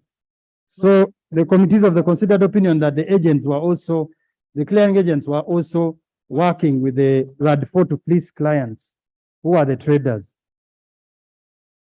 The committee is also of the considered opinion that much as RAD4 shared the revenues collected on a weekly basis with different beneficiary companies, about half of these companies registered under RAD4 were actually not into the rice importation business. 6.4, the interference of the rice trade by Honorable Harriet Ntabazi, Minister of State for Trade, Industry and Cooperative.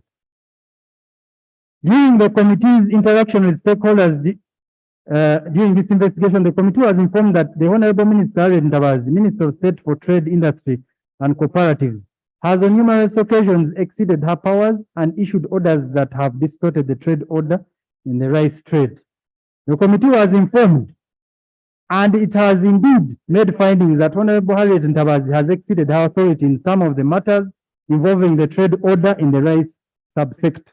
For instance, the committee was informed that the minister issued directives contained in a letter dated 21st April 2022 to the Commissioner General Customs, Uganda Revenue Authority, wherein the minister directed URA to cease clearance of VAT-exempt rice imports, save for the rice imported by the 15 companies that were part of the court order.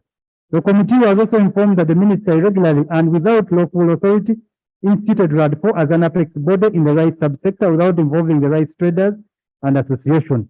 The committee finds that the actions of the minister are disruptive and do not encourage trade order in the rice trade. The committee further finds that the minister acted unfairly when she issued directives to URA to stop rice imports without affording rice traders a fair hearing, considering that most of the traders had obtained permits and had imported rice using the very permits the Honorable Minister had directed to bar. The directive by the minister not only resulted in massive losses to traders but also disrupted trade order, since the rice traders suspended their operations, resulting into an increase in the price of rice in Uganda. The committee finds that the directive by the minister to URA was ultra-vires in her functions, since she has no mandate over tax matters. Furthermore, the failure of the minister to hear from the traders before imposing arbitrary orders exposes government to unnecessary litigation. There is an example of a court case. Honorable members, for the interest of time, allow me to take you to page 29. Administration irregularities in the rice business sector. Whereas RAD4 did not own a bank account in a formal banking institution, and the proceeds of a weekly collection was distributed on a weekly basis. Out of the 70 companies allegedly registered and subscribed under RAD4, 36 companies did not import at all during this period. So there are 36 who got permits. They were not importing, but they were sharing the total collection. Connivance and fraud by government entities and government officials. It's noteworthy that in the process of goods clearance at Mutukula border point, there are 4 government entities which work along with URA to clear goods entering the country. These include URA, UNBS, Agriculture Unit, and clearing agents who are appointed by URA in conjunction with the companies they work for and the Immigration Department. The testimonies from the witnesses during the public meeting by the committee at Mutukula border stakeholders, who are the rice importers, stock traders, testified that to the committee that namely Miss Bonita Chomuhendo informed the committee that there were extra fees that were charged besides the official dues, and these were not receipted, namely 100,000 per truck by the agriculture officer named Kasozi, 100,000 per truck by the UNBS officer named Luganda Thomas. Recommendations, honorable members. The minister responsible for trade should with immediate effect withdraw the illegal, irregular, and RAD 4 as the apex body in regard to the rice trade. The Minister of State for Industry, Honorable Harriet Ntabazi's actions are tantamount to abuse of office, corruption, facilitating corrupt transactions with agents, bribery, influence peddling, conflict of interest, which are all crimes provided for under the Anti-Corruption Act of 2009. Therefore, the committee recommends the following. The IGG carries out, the Inspectorate of Government carries out further investigations with the aim of prosecution of the State Minister, Honorable Harriet Ntabazi. The appointing authority should take appropriate action against the Minister of State for Trade, Honorable Harriet Ntabazi. The Minister should take political responsibility for her actions. And lastly, Parliament should therefore take appropriate actions against the Minister in respect to her conduct above. 3, the committee recommends that civil action be instituted against Rice Agribusiness Foundation, which is RAD for the apex body, with the aim of obtaining compensation amounting to 17.8 billion, which was illegally, unlawfully, illegitimately, dishonestly, fraudulently, and unpatriotically collected from the traders, stock importers. 4, the committee recommends that the witnesses that appeared before it and gave evidence pertaining the crimes of corruption under Section 2B of the Anti-Corruption Act 2009 should be given state protection and considered as state witnesses during the investigations and prosecution initiated by the Inspectorate of Government. 5, upon consideration of Mrs. Nasolo as a state witness in the 30 million bribe, Mr. Atwine, project manager for the National Response Strategy on the elimination of non-tariff barriers at the Ministry of Trade, Industry and Cooperatives, who allegedly received the bribe on behalf of the minister. The committee recommends that his immediate arrest the committee recommends that he should be immediately arrested with a view of prosecution for crimes under the Anti-Corruption Act. Based on the testimonies of the witnesses, where UNBS officer Mr. Uganda Thomas and agriculture officer Mr. Kasozi allegedly are receiving 100,000 shillings per truck each through a proxy of clearing agents, notwithstanding the fact that the committee could not get substantive evidence to this effect. The committee recommends the transfer of these officers with immediate effect from Mutukula border post to portion in accordance with the Uganda Public Service Standing Orders 2021. Number 7, based on the testimonies of the witnesses where it was alleged that URA was denying rice importers to border arrive. Honorable members, border arrive is when you clear your requirements. Order. Based on the testimonies from the witness where it was alleged that URA denied rice importers to border arrive their goods even after they had completed all the URA legal requirements in order to first present proof of clearance from RAD 4. This is clear indication that URA was in connivance with RAD 4 to fleece the rice importers of the 180,000 per ton. The committee therefore recommends that the URA manager, Mutukula Border, Mr. Gikwiyakare Peter, URA supervisor, Mr. Rumena Richard, be relieved of their official duties with immediate effect as further investigations are carried out in accordance with the Public Service Standing Orders 2021. 8, URA should carry out a forensic audit on all companies that have been importing rice, collecting withholding tax, and not remitting it with a view of recovering it. 9, Minister of Trade should stop issuing permits, which is a non-tariff barrier and against the Customs Union regulations and the EAC Treaty. 10, the committee recommends the CID of police carries out investigations and retrieves the video footage of URA customs at the border and prosecutes any government official, including security officers, who participated, facilitated, and aided RAD 4's illegal activities. Lastly, honorable members and right honorable speaker, general recommendations. The appointing authority cautions all members of the executive against delegating their functions and authority, as well as acting ultra vires of their mandate, a phenomenon which has become a trend in consideration of the investigations carried out by this committee. The government should fast track the rehabilitation of the Masaka-Mutukula Road that is in a very sorry, dire, regretful, disappointing state that impedes the trade and jeopardizes Uganda's beneficial interests in the common market protocol of the ESC. Lastly, honorable members, the government should prioritize support financially and technically to all domestic rice farmers so that they are in position to compete favorably with the ESC market. Right, Honorable Speaker and honorable members, I beg to submit. Thank you so much, Chair.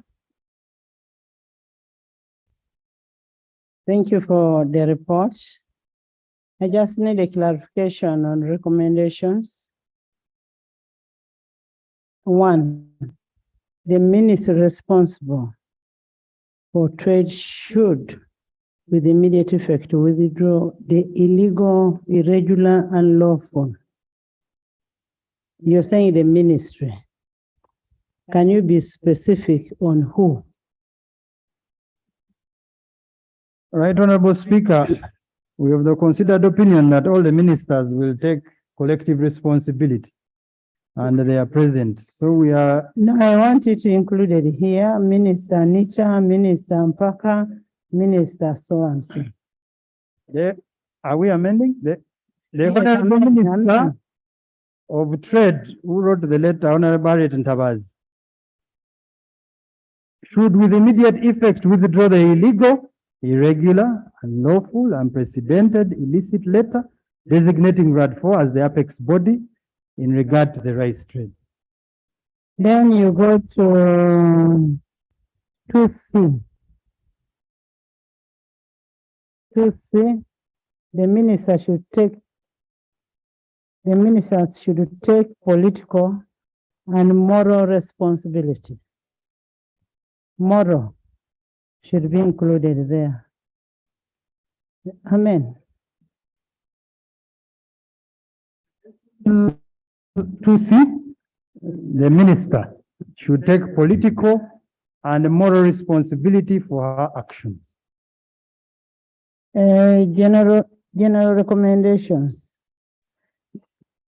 The appointing authority should caution all members of the executive against delegating their powers.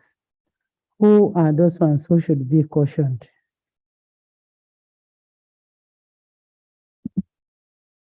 Right, Honorable Speaker. You never write a report without bringing in. That is. Right, Honorable Speaker. This was in consideration of the investigation this committee, the Committee on Trade, has carried out. So we're generalizing that the appointing authority should caution all the members of the executive.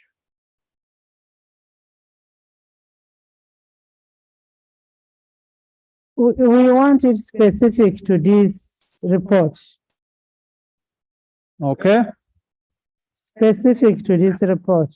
The appointing authority should caution the State Minister, Honorable Harriet Ntabaz, against delegating her functions and authority, as well as acting ultra-vires procedure of her mandate, a phenomenon which has become a trend in consideration of the investigations carried out by this committee. Honorable members, you've heard the report. Can we open the debate? Or is Honorable Harriet here? Honorable Harriet, do you have anything to say? Please.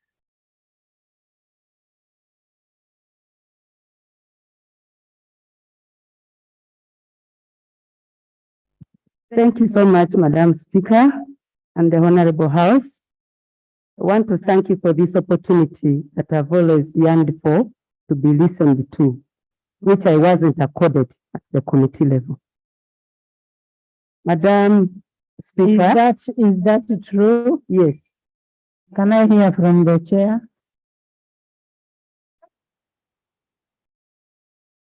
Right, Honorable Speaker and honorable members. On 16th of June, Honorable Ntabaz appeared before the committee, and some of our submissions in this report are derived from her submission, written and signed, which I have here. Can you lay that on table? Let Honorable Mpaka first lay the submission.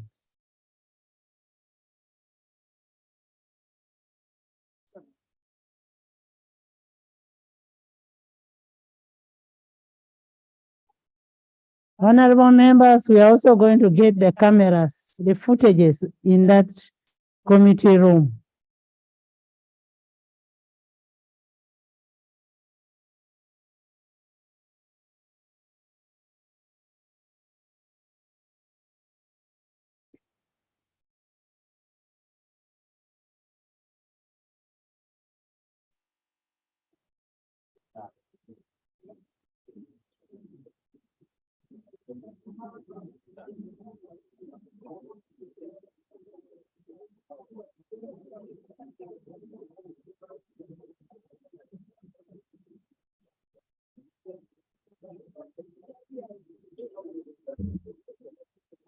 Right, Honorable Speaker and honorable members. Statement by Honorable Harriet Ndabazi, the Minister of State for Trade, Industry and Cooperatives, to the Parliamentary Sectoral Committee on Tourism, Trade and Industry, 18th May, signed. I beg to leave. Thank you. Can I have a look at that letter? Yes. Thank you so much, Right Honorable Speaker.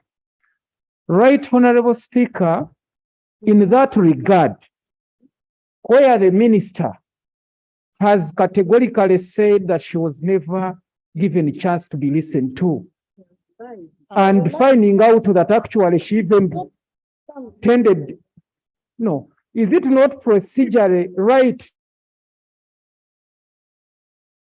Tell us truth and only truth. Honorable, She has a problem, I think. Honorable Minister, is this report yours?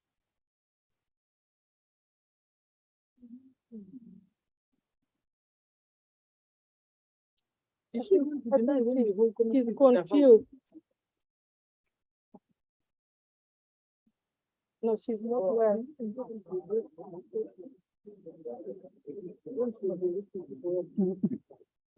Yeah.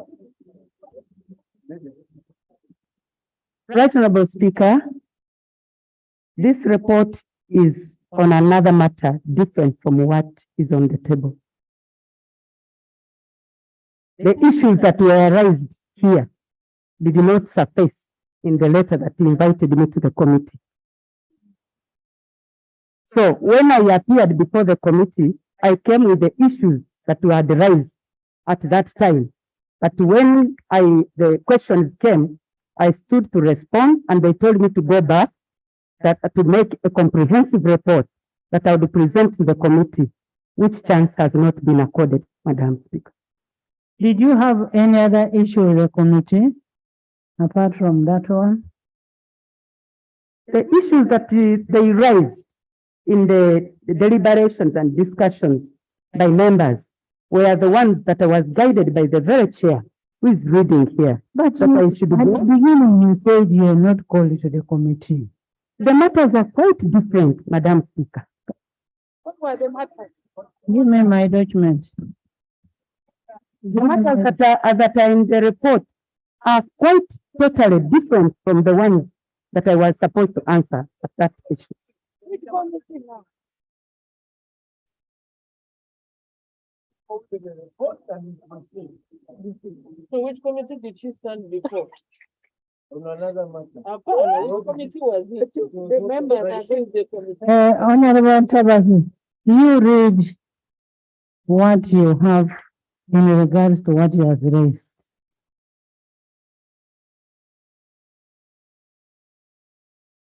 Olanya, leave me.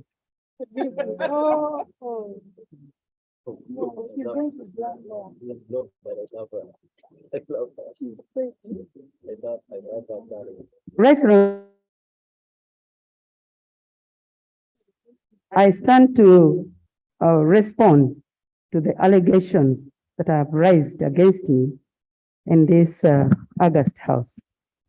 Honorable members, the main objective of putting private sector entities like CASITA, Uganda Manufacturers Association, and other associations as an apex body was to enhance proper self-regulation of the importance to create stability, predictability, and trade order in the sector, especially at the border.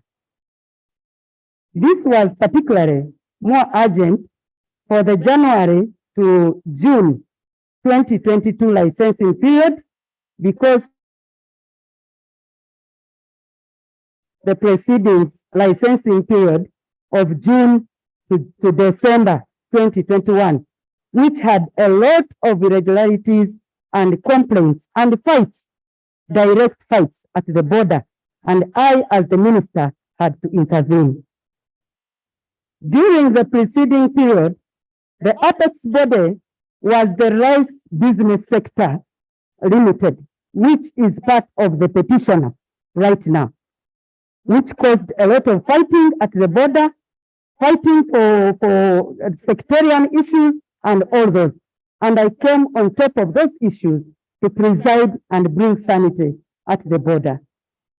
A period during which constant fights were several reported. That's when I called multiple meetings at the office of the Prime Minister, and as guided also by the First Deputy Prime Minister and the Minister for East African Community, who handles all the trade in the East African Community. So the environment which was created by them was unconducive because the threat was even going beyond the borders of the country. It was even in Tanzania. The traders were trembled, and as the minister, I had to control and put to order the private sector, not to collide with our colleagues in the Republic of Tanzania. Madam Speaker, from the engagements that we had, there was the URA on board, the Minister of Finance was on board, the Ministry of Agriculture, Animal Industry and Fisheries was on board, the private sector, the players themselves were on board, the millers and the producers of rice were on board, plus the Traders Association, Madam Speaker. Now, by that time, we had 3 associations.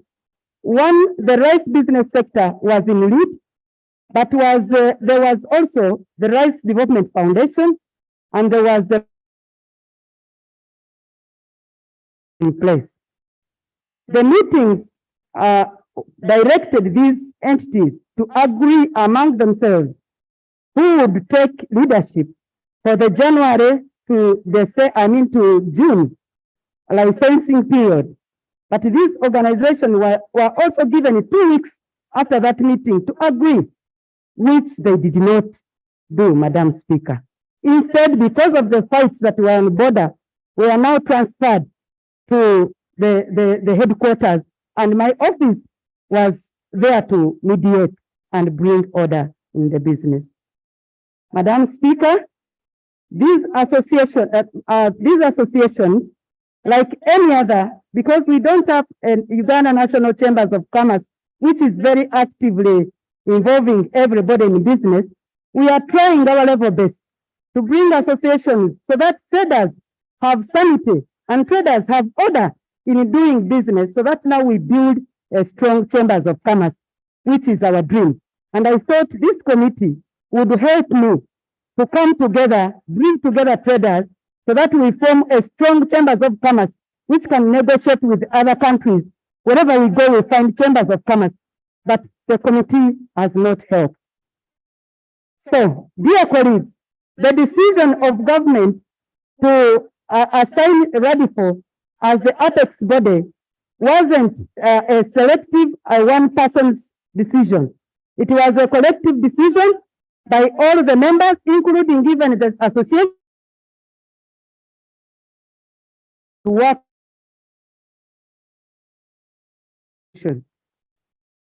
what were the terms and reference of the RADFO? The terms and reference of RADFO. Just a minute. Yes. You said RADFO, whichever. You made a decision together with them. Who are they to government? I thought if you are to make a decision, it must be an extract from cabinet. And who are they to government?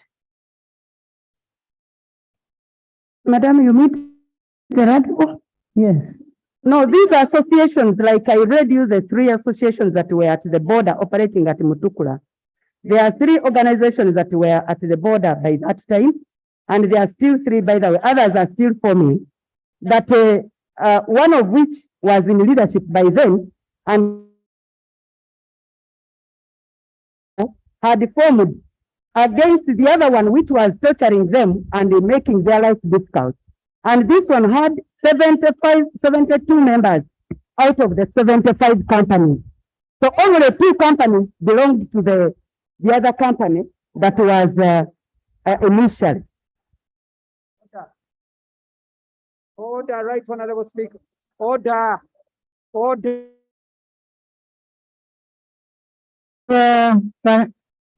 Honorable Mbwa, you want to finish? Then you will bring your question.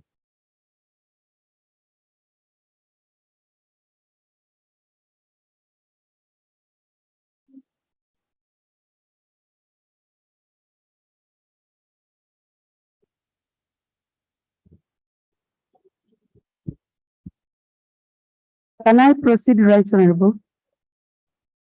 Thank you so much, Right Honorable Speaker and honorable members. I want to thank you so much. I wanted to, Madam Speaker, to present to the House the terms and references of this committee, of the RADFO at the time we knew about it. The terms and references of RADFO were never to collect any money from anybody, and it wasn't written in the letter that I wrote telling them to apex the trade of rice. There was nothing totally to do with the collection of any funds. Now, the terms of reference was specifically acting as a private sector apex body for which members and the importers would come together and self-regulate to avoid the infighting and the chaos at the border which had been experienced and had been reported to the ministry severally. Can you summarize?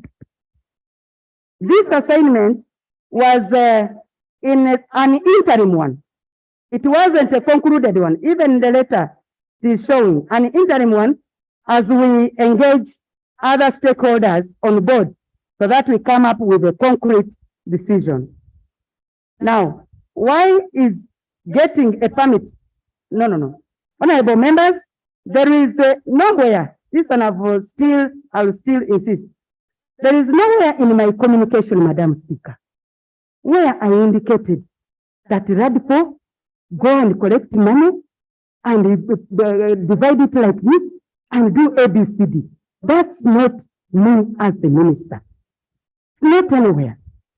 So for somebody to stand here and say, I put RADFO and said go and collected money and what? That's not me, madam. So there are terms and references of how one gets a permit, Madam Speaker. If given permission, let me proceed and mention them. Now, the terms and conditions of a permit from the ministry are very, very easy and follows a documented criteria. All applicants who meet the criteria below are supposed to get a permit.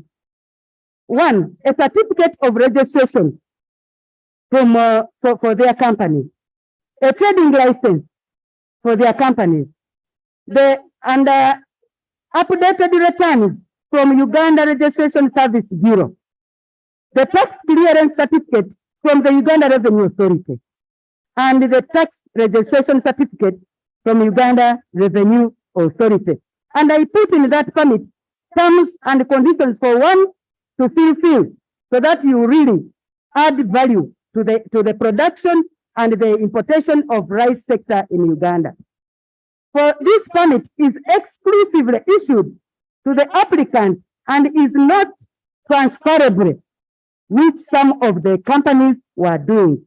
You get a permit, you transfer it to another person to operate on your behalf, which is against totally the Ministry of Trade guidelines.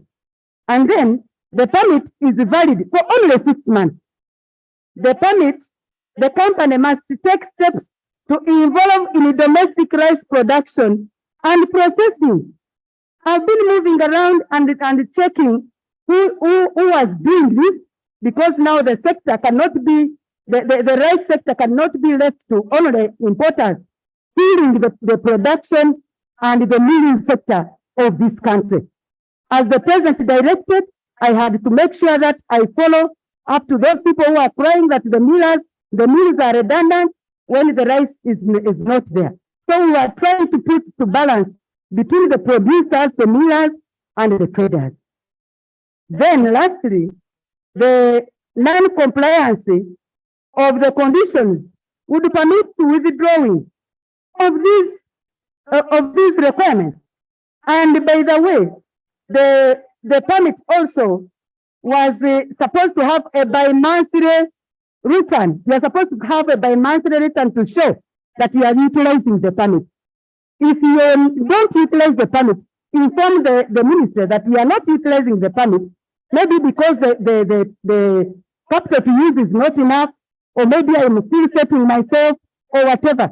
So those ones that I removed, I reduced and regulated were those ones that were not complying with the returns and the terms and conditions of the permit.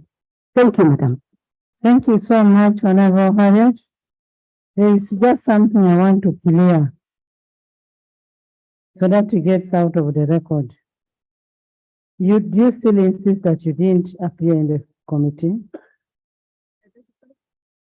Do you still insist that you did not appear before the committee?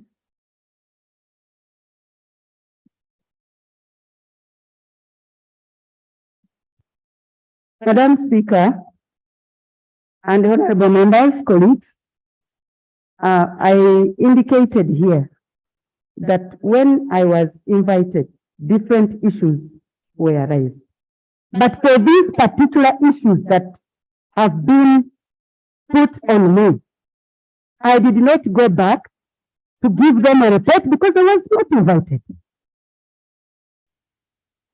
I want you to look at page 16. That is on 6.2.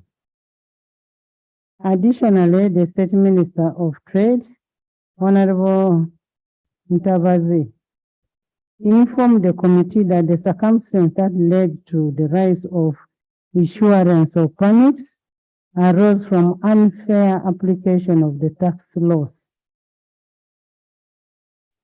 That is page 16. And when you look at your report too, your document which you gave to the committee, 3.0, you're talking about the petition by rice millers, which is related to what we are discussing today, which was also in the committee. And then 2.0, we are regulation of imports, which is also in the report. And then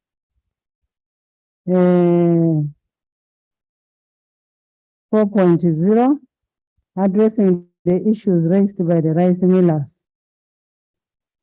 The Rice Millers Council in Uganda. These issues are related to what is in the report. So you can't say you didn't appear there, even if you appeared there. Yes, members.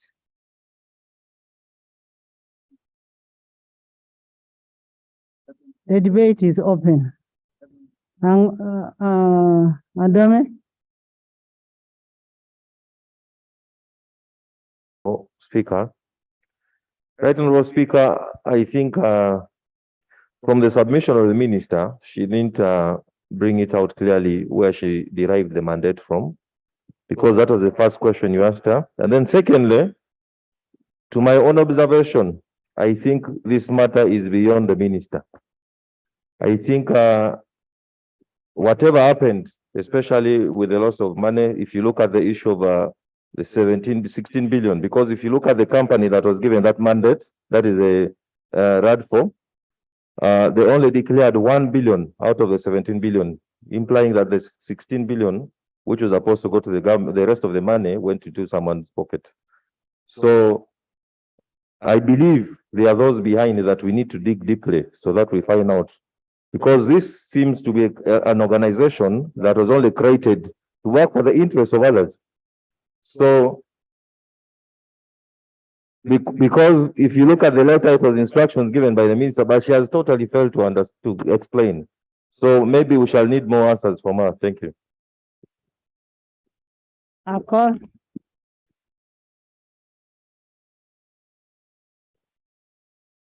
Right Honorable Speaker, I come from a place where we do a lot of rice. But I want to take this time, first of all, to thank Honorable Mpaka Mine for a good report.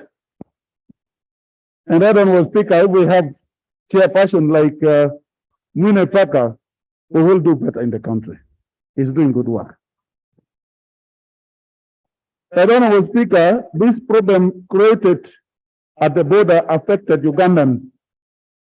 What I'm seeing with members here, we are trying to sympathize. That is what is happening. But there are a lot of irregularities, even when the minister is explaining about her letter. Even the term of reference is talking about. You cannot give regulating issue of trade, especially rice, to private companies. That is wrong. But my term did not contain issue of collecting money, but it was regulating. How can you give private companies to regulate trade coming to the country? That is wrong. That is totally wrong. Let's start from there point. Then, you see, I don't understand why you are talking about people should get permit for trade of rice. Will you also talk about those to get permission for selling milk? Those who are doing biscuits should also go to you to get permission for selling biscuits. Why should you be giving permission for selling rice every 6 months? What about those selling peso? Is that how we are going to operate? And also, within the East African community, there is free movement of goods and services. Why are you talking about there should be a team at the border to create all those complications for people who are dealing in rights? I don't know, Speaker, before even we talk about the 14 people who are permitted to import rice, there were many waivers given to selected people. I was personally approached by those who are dealing in rice. You are paying some money, you are given waiver, you don't pay the VAT, and some others are paying it. We need to create a situation where Ugandans should benefit equally. This is happening in Ministry of Trade, it is happening in the Ministry of Finance, and this is what is happening now in Uganda. I think the minister should take responsibility for what has been happening. For me, I would have been very happy for the minister to say, maybe we have gone wrong, we shall correct it. Sincerely, East Africa, there is free movement of goods and services. Why do you create all these complications? Ugandans who are in rice production, they cannot produce rice because there are people who are importing rice without paying taxes, and therefore they sell their rice cheaply, better than those who are producing rice in Uganda. In my area, people have stopped now production of rice because of this. Madam Speaker, I associate myself with the committee and their recommendation. Thank you very much.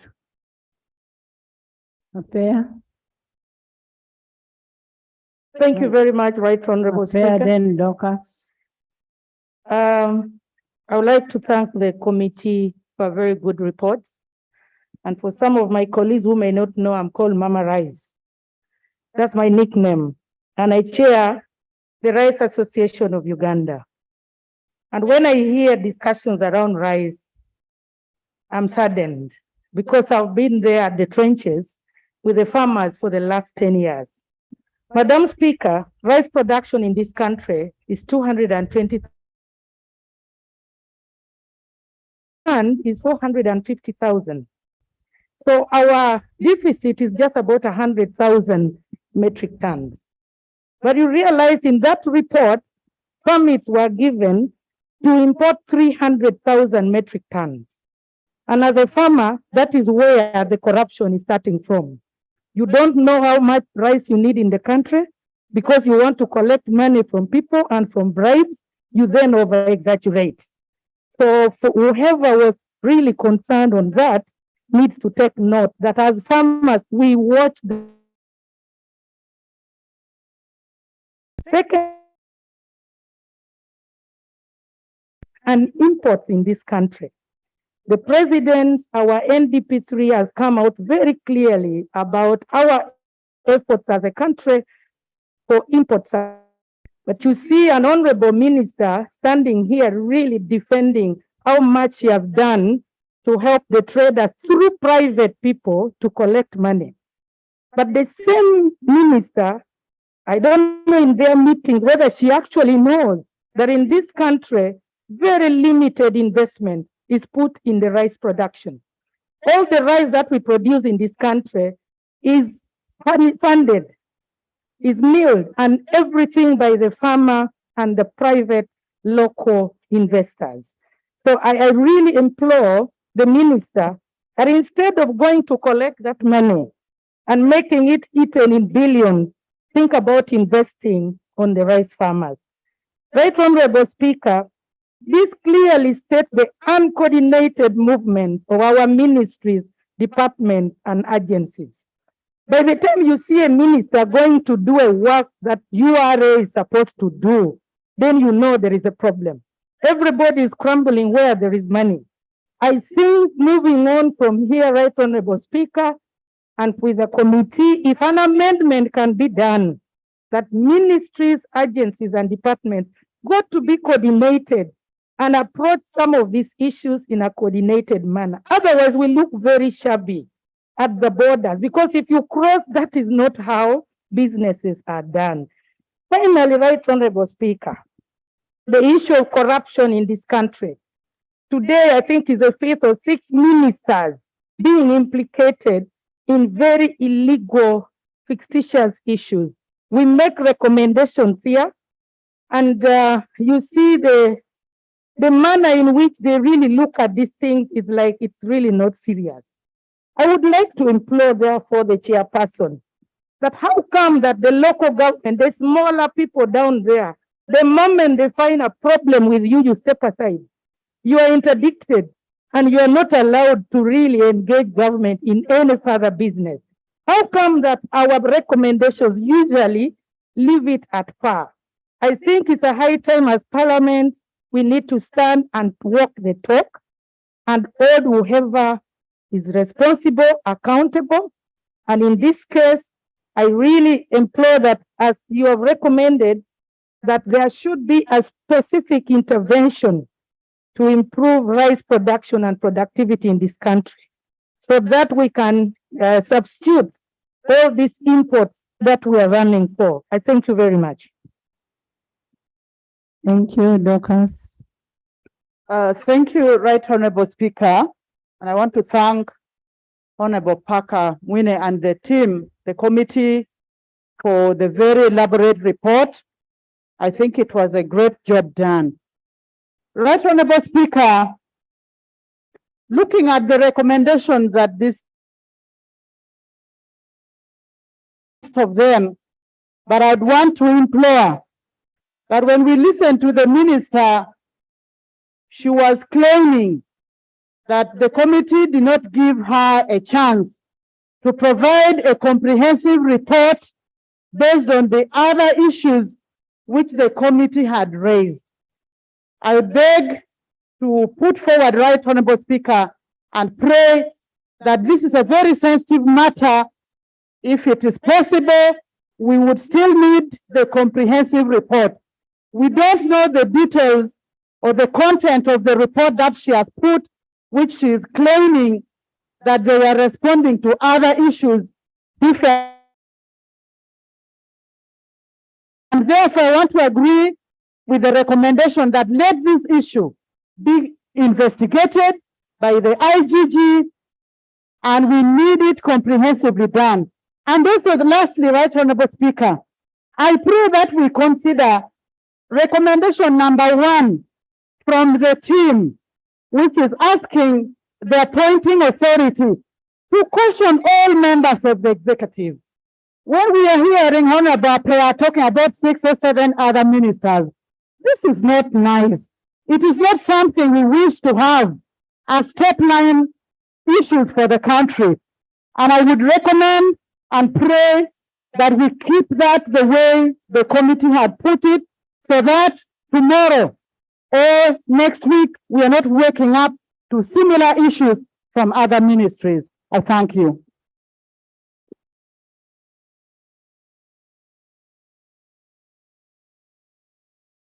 Yes, thank you, Right Honorable Speaker. For the record, Mutumba Abdul representing Kiboga West County.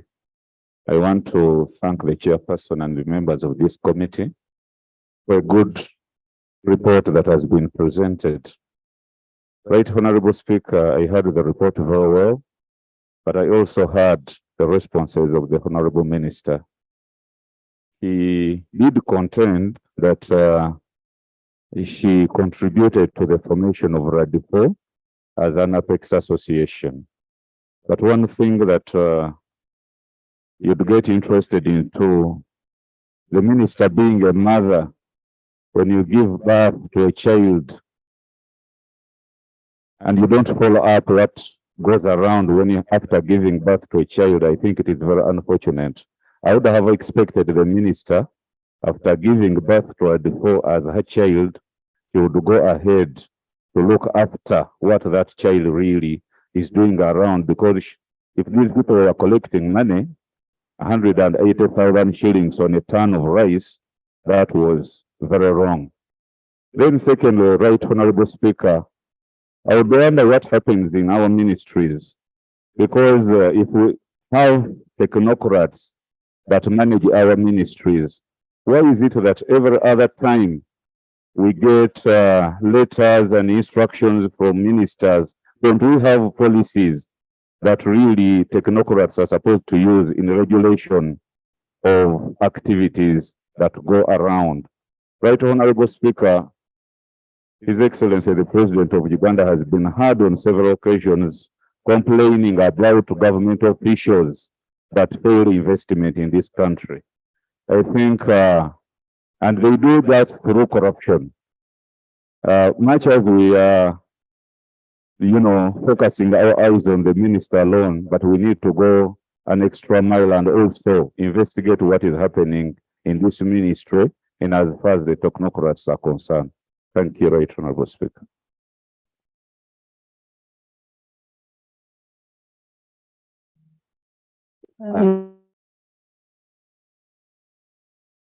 Thank you very much, Right Honorable Speaker. I want to add my voice to the chairperson of the Committee of Trade for the detailed report. And I straight away go to the question that you posed, especially about the formation of this RADIFO company and being authorized. One of it is, it's a private company. How did it get authority to collect money when we have a full government agency that collects revenue for the country? And secondly, if it was formed, was it formed to see what it was doing? Because a number of ministries and government officials have been mentioned in the report. The URA is there, Minister of Agriculture is there, Finance is there. I think questions of the report that details are dug from this, so that we come to the real point of where all of this has come from and where is it taking us as a country.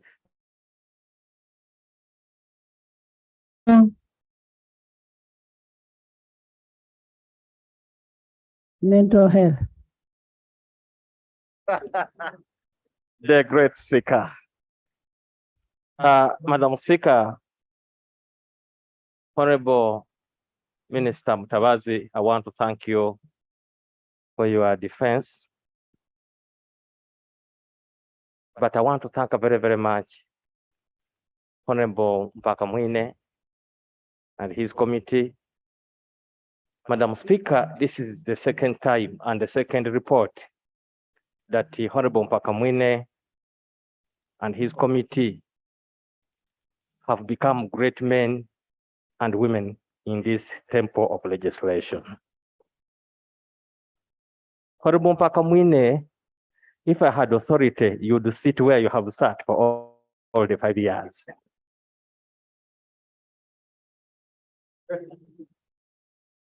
Madam Speaker, you are guiding the House excellently, very well.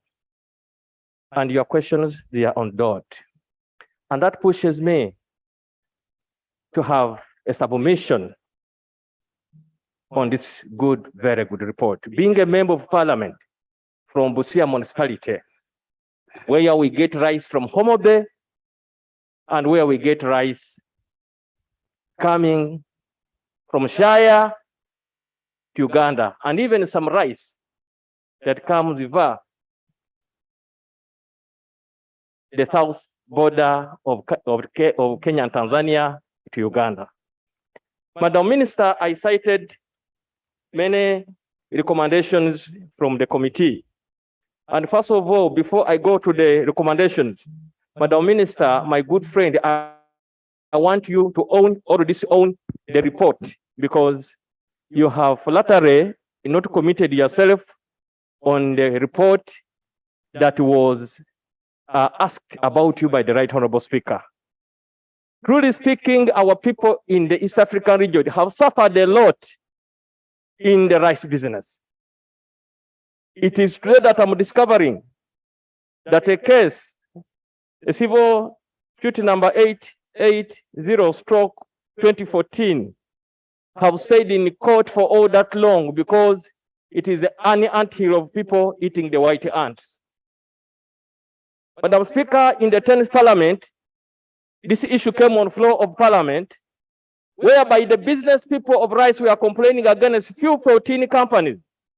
Little did I know that this case is kept in courts of law for people to make money.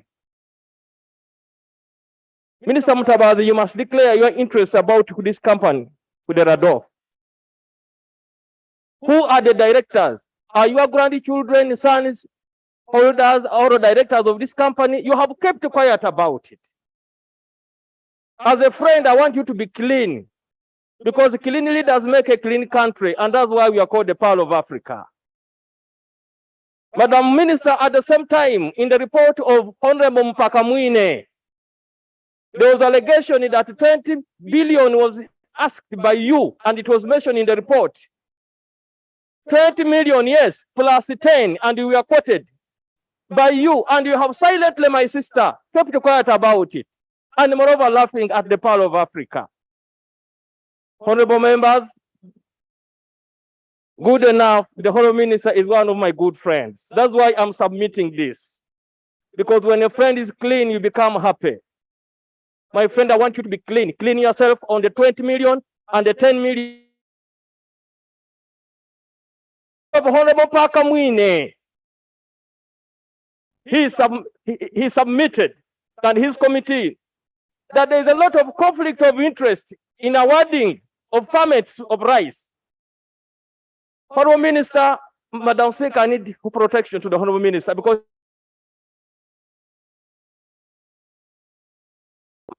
the Right Honorable Speaker, I need your protection so that the Minister can listen to me well.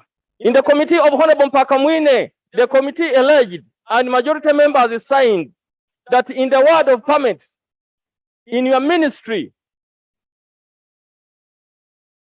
your team or your staff have a conflict of interest by getting briberies from business communities.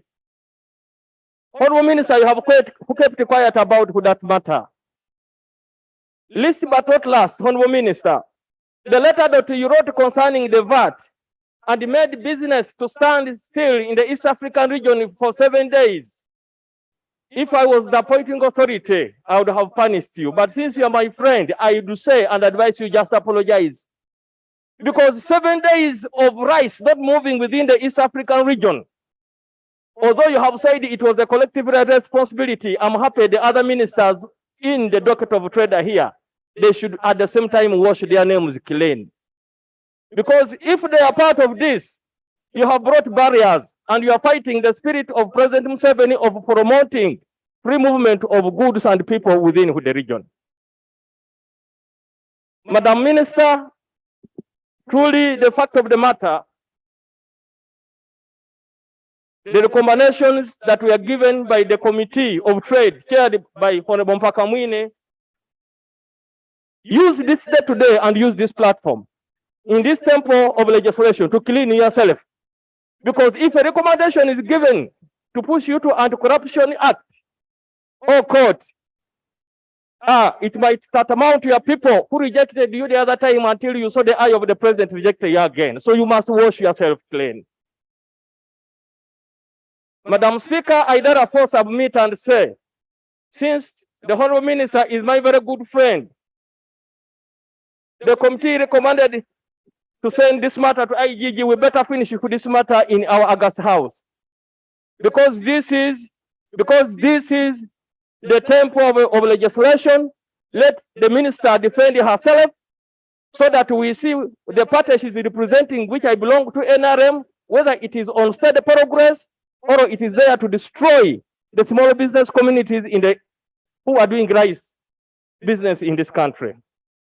Madam Speaker, with that submission, I therefore move that the minister should use this opportunity and chance to wash herself clean. If not so, the minister will be a laughingstock in cabinet and in the Republic of Uganda. Thank you very much, Honorable Mpakamwine and your Committee of Trade. Thank you.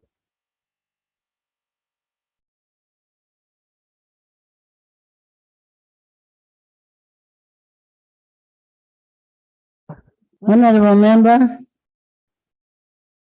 you will continue talking. What we want is an action taken. Action taken on this issue. The traders are suffering, and I have also confirmed from all the documents that Honorable Ntabazi appeared before the committee, and for us we want an action report in 1 month. We want an action report in 1 month. I now put a question that the report of the Committee on Tourism, Trade and Industry on alleged unfair trade in the rice subsector with amendments be adopted. Those in favor say and the contrary nay. The ayes have it. Honorable, thank you so much.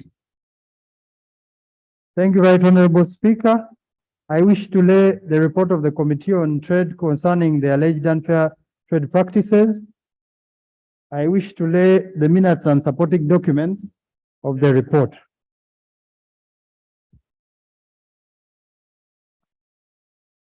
Honorable Minister of Finance, are you still in? Honorable Minister of Finance, there was an issue that was raised here regarding the members' pension. And Solomon, can you repeat your question?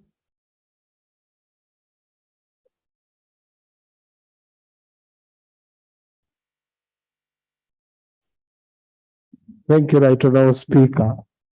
Right Honorable Speaker,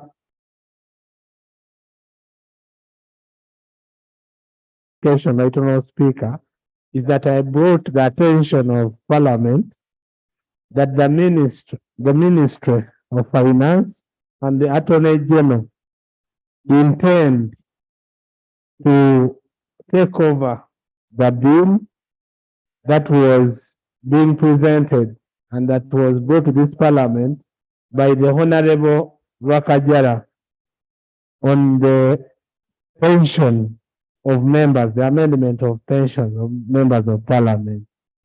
And I asked that the minister be brought here or be directed to come to this parliament to answer and tell us, because this is something that is about members of parliament, that is very urgent, that a bill was raised by a member because government had delayed.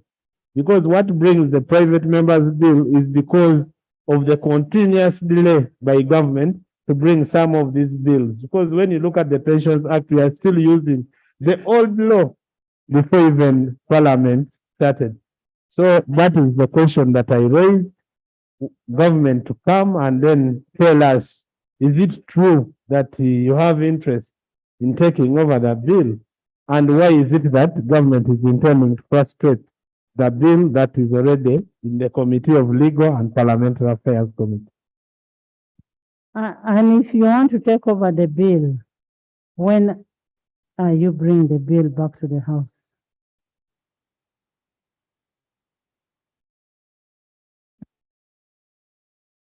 Thank you so much, Right Honorable Speaker. This is an allegation that I'm not aware of right now. I'm not privy to that information. I request for time to come back with the details.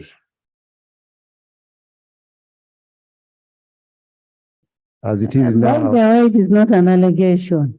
Honorable Solomon is a member of Legal and Parliamentary, and that issue was raised today in the committee.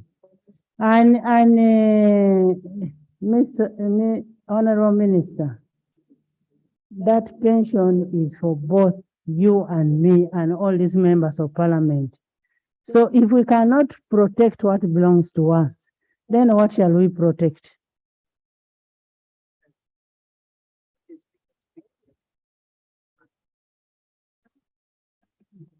Thank you, Right Honorable Speaker. Right Honorable Speaker, maybe I want to give the Speaker, the Honorable Minister, more information. Honorable Minister, today at 12:30, the Parliamentary Commission appeared before the Legal and Parliamentary Affairs Committee. Prior to that, the Attorney General had appeared to the Legal and Parliamentary Affairs Committee, stating that they intend to take over the bill as government and saying that they are discussed with you. That is the information I wanted to give you, Honorable Minister. Yes, sir. No, I am giving information to the minister, not to the presiding officer. Yes, Santa. Thank you, Madam Speaker. I want to give additional information to the minister. Madam Speaker and colleagues, I sit on the Committee on Legal and Parliamentary Affairs, and today we had interactions. Madam Speaker, I didn't want to bring the report which was supposed to be brought by the committee, but since the minister is saying it is an allegation, I want to inform him that when the Attorney General appeared before the committee, personally I asked the question whether government intends to take over the bill from the committee. And his response was, one, it would be good to discourage private members from coming up with bills. Two, this very particular bill has a charge on the consolidated fund. And because of that, he was advising the committee to allow the bill to be brought by the executive. That is the information that I wanted to give to you. And we had so many questions, but since I'm not the chairperson and we are not yet at the report stage, I cannot give all the information, but indeed it happened. Thank you.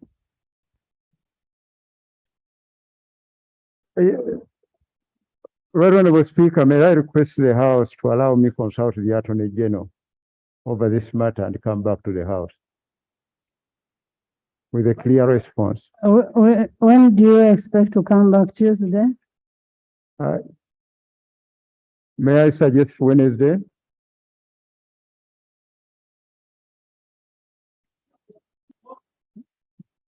Honorable Minister. Honorable Minister, what we are talking about is very, very precious to members of parliament. members of, that is all the members of parliament have, their pension. So if you cannot conclude the issues of members of parliament, including yourself, because your meeting is up to midnight, somebody will wake up and say, I will reshuffle you. But all that said and done, we need our pension to be safeguarded. And if government is taking over, then you should bring it very fast, or else we shall process without a report. We'll process our bill here without a report.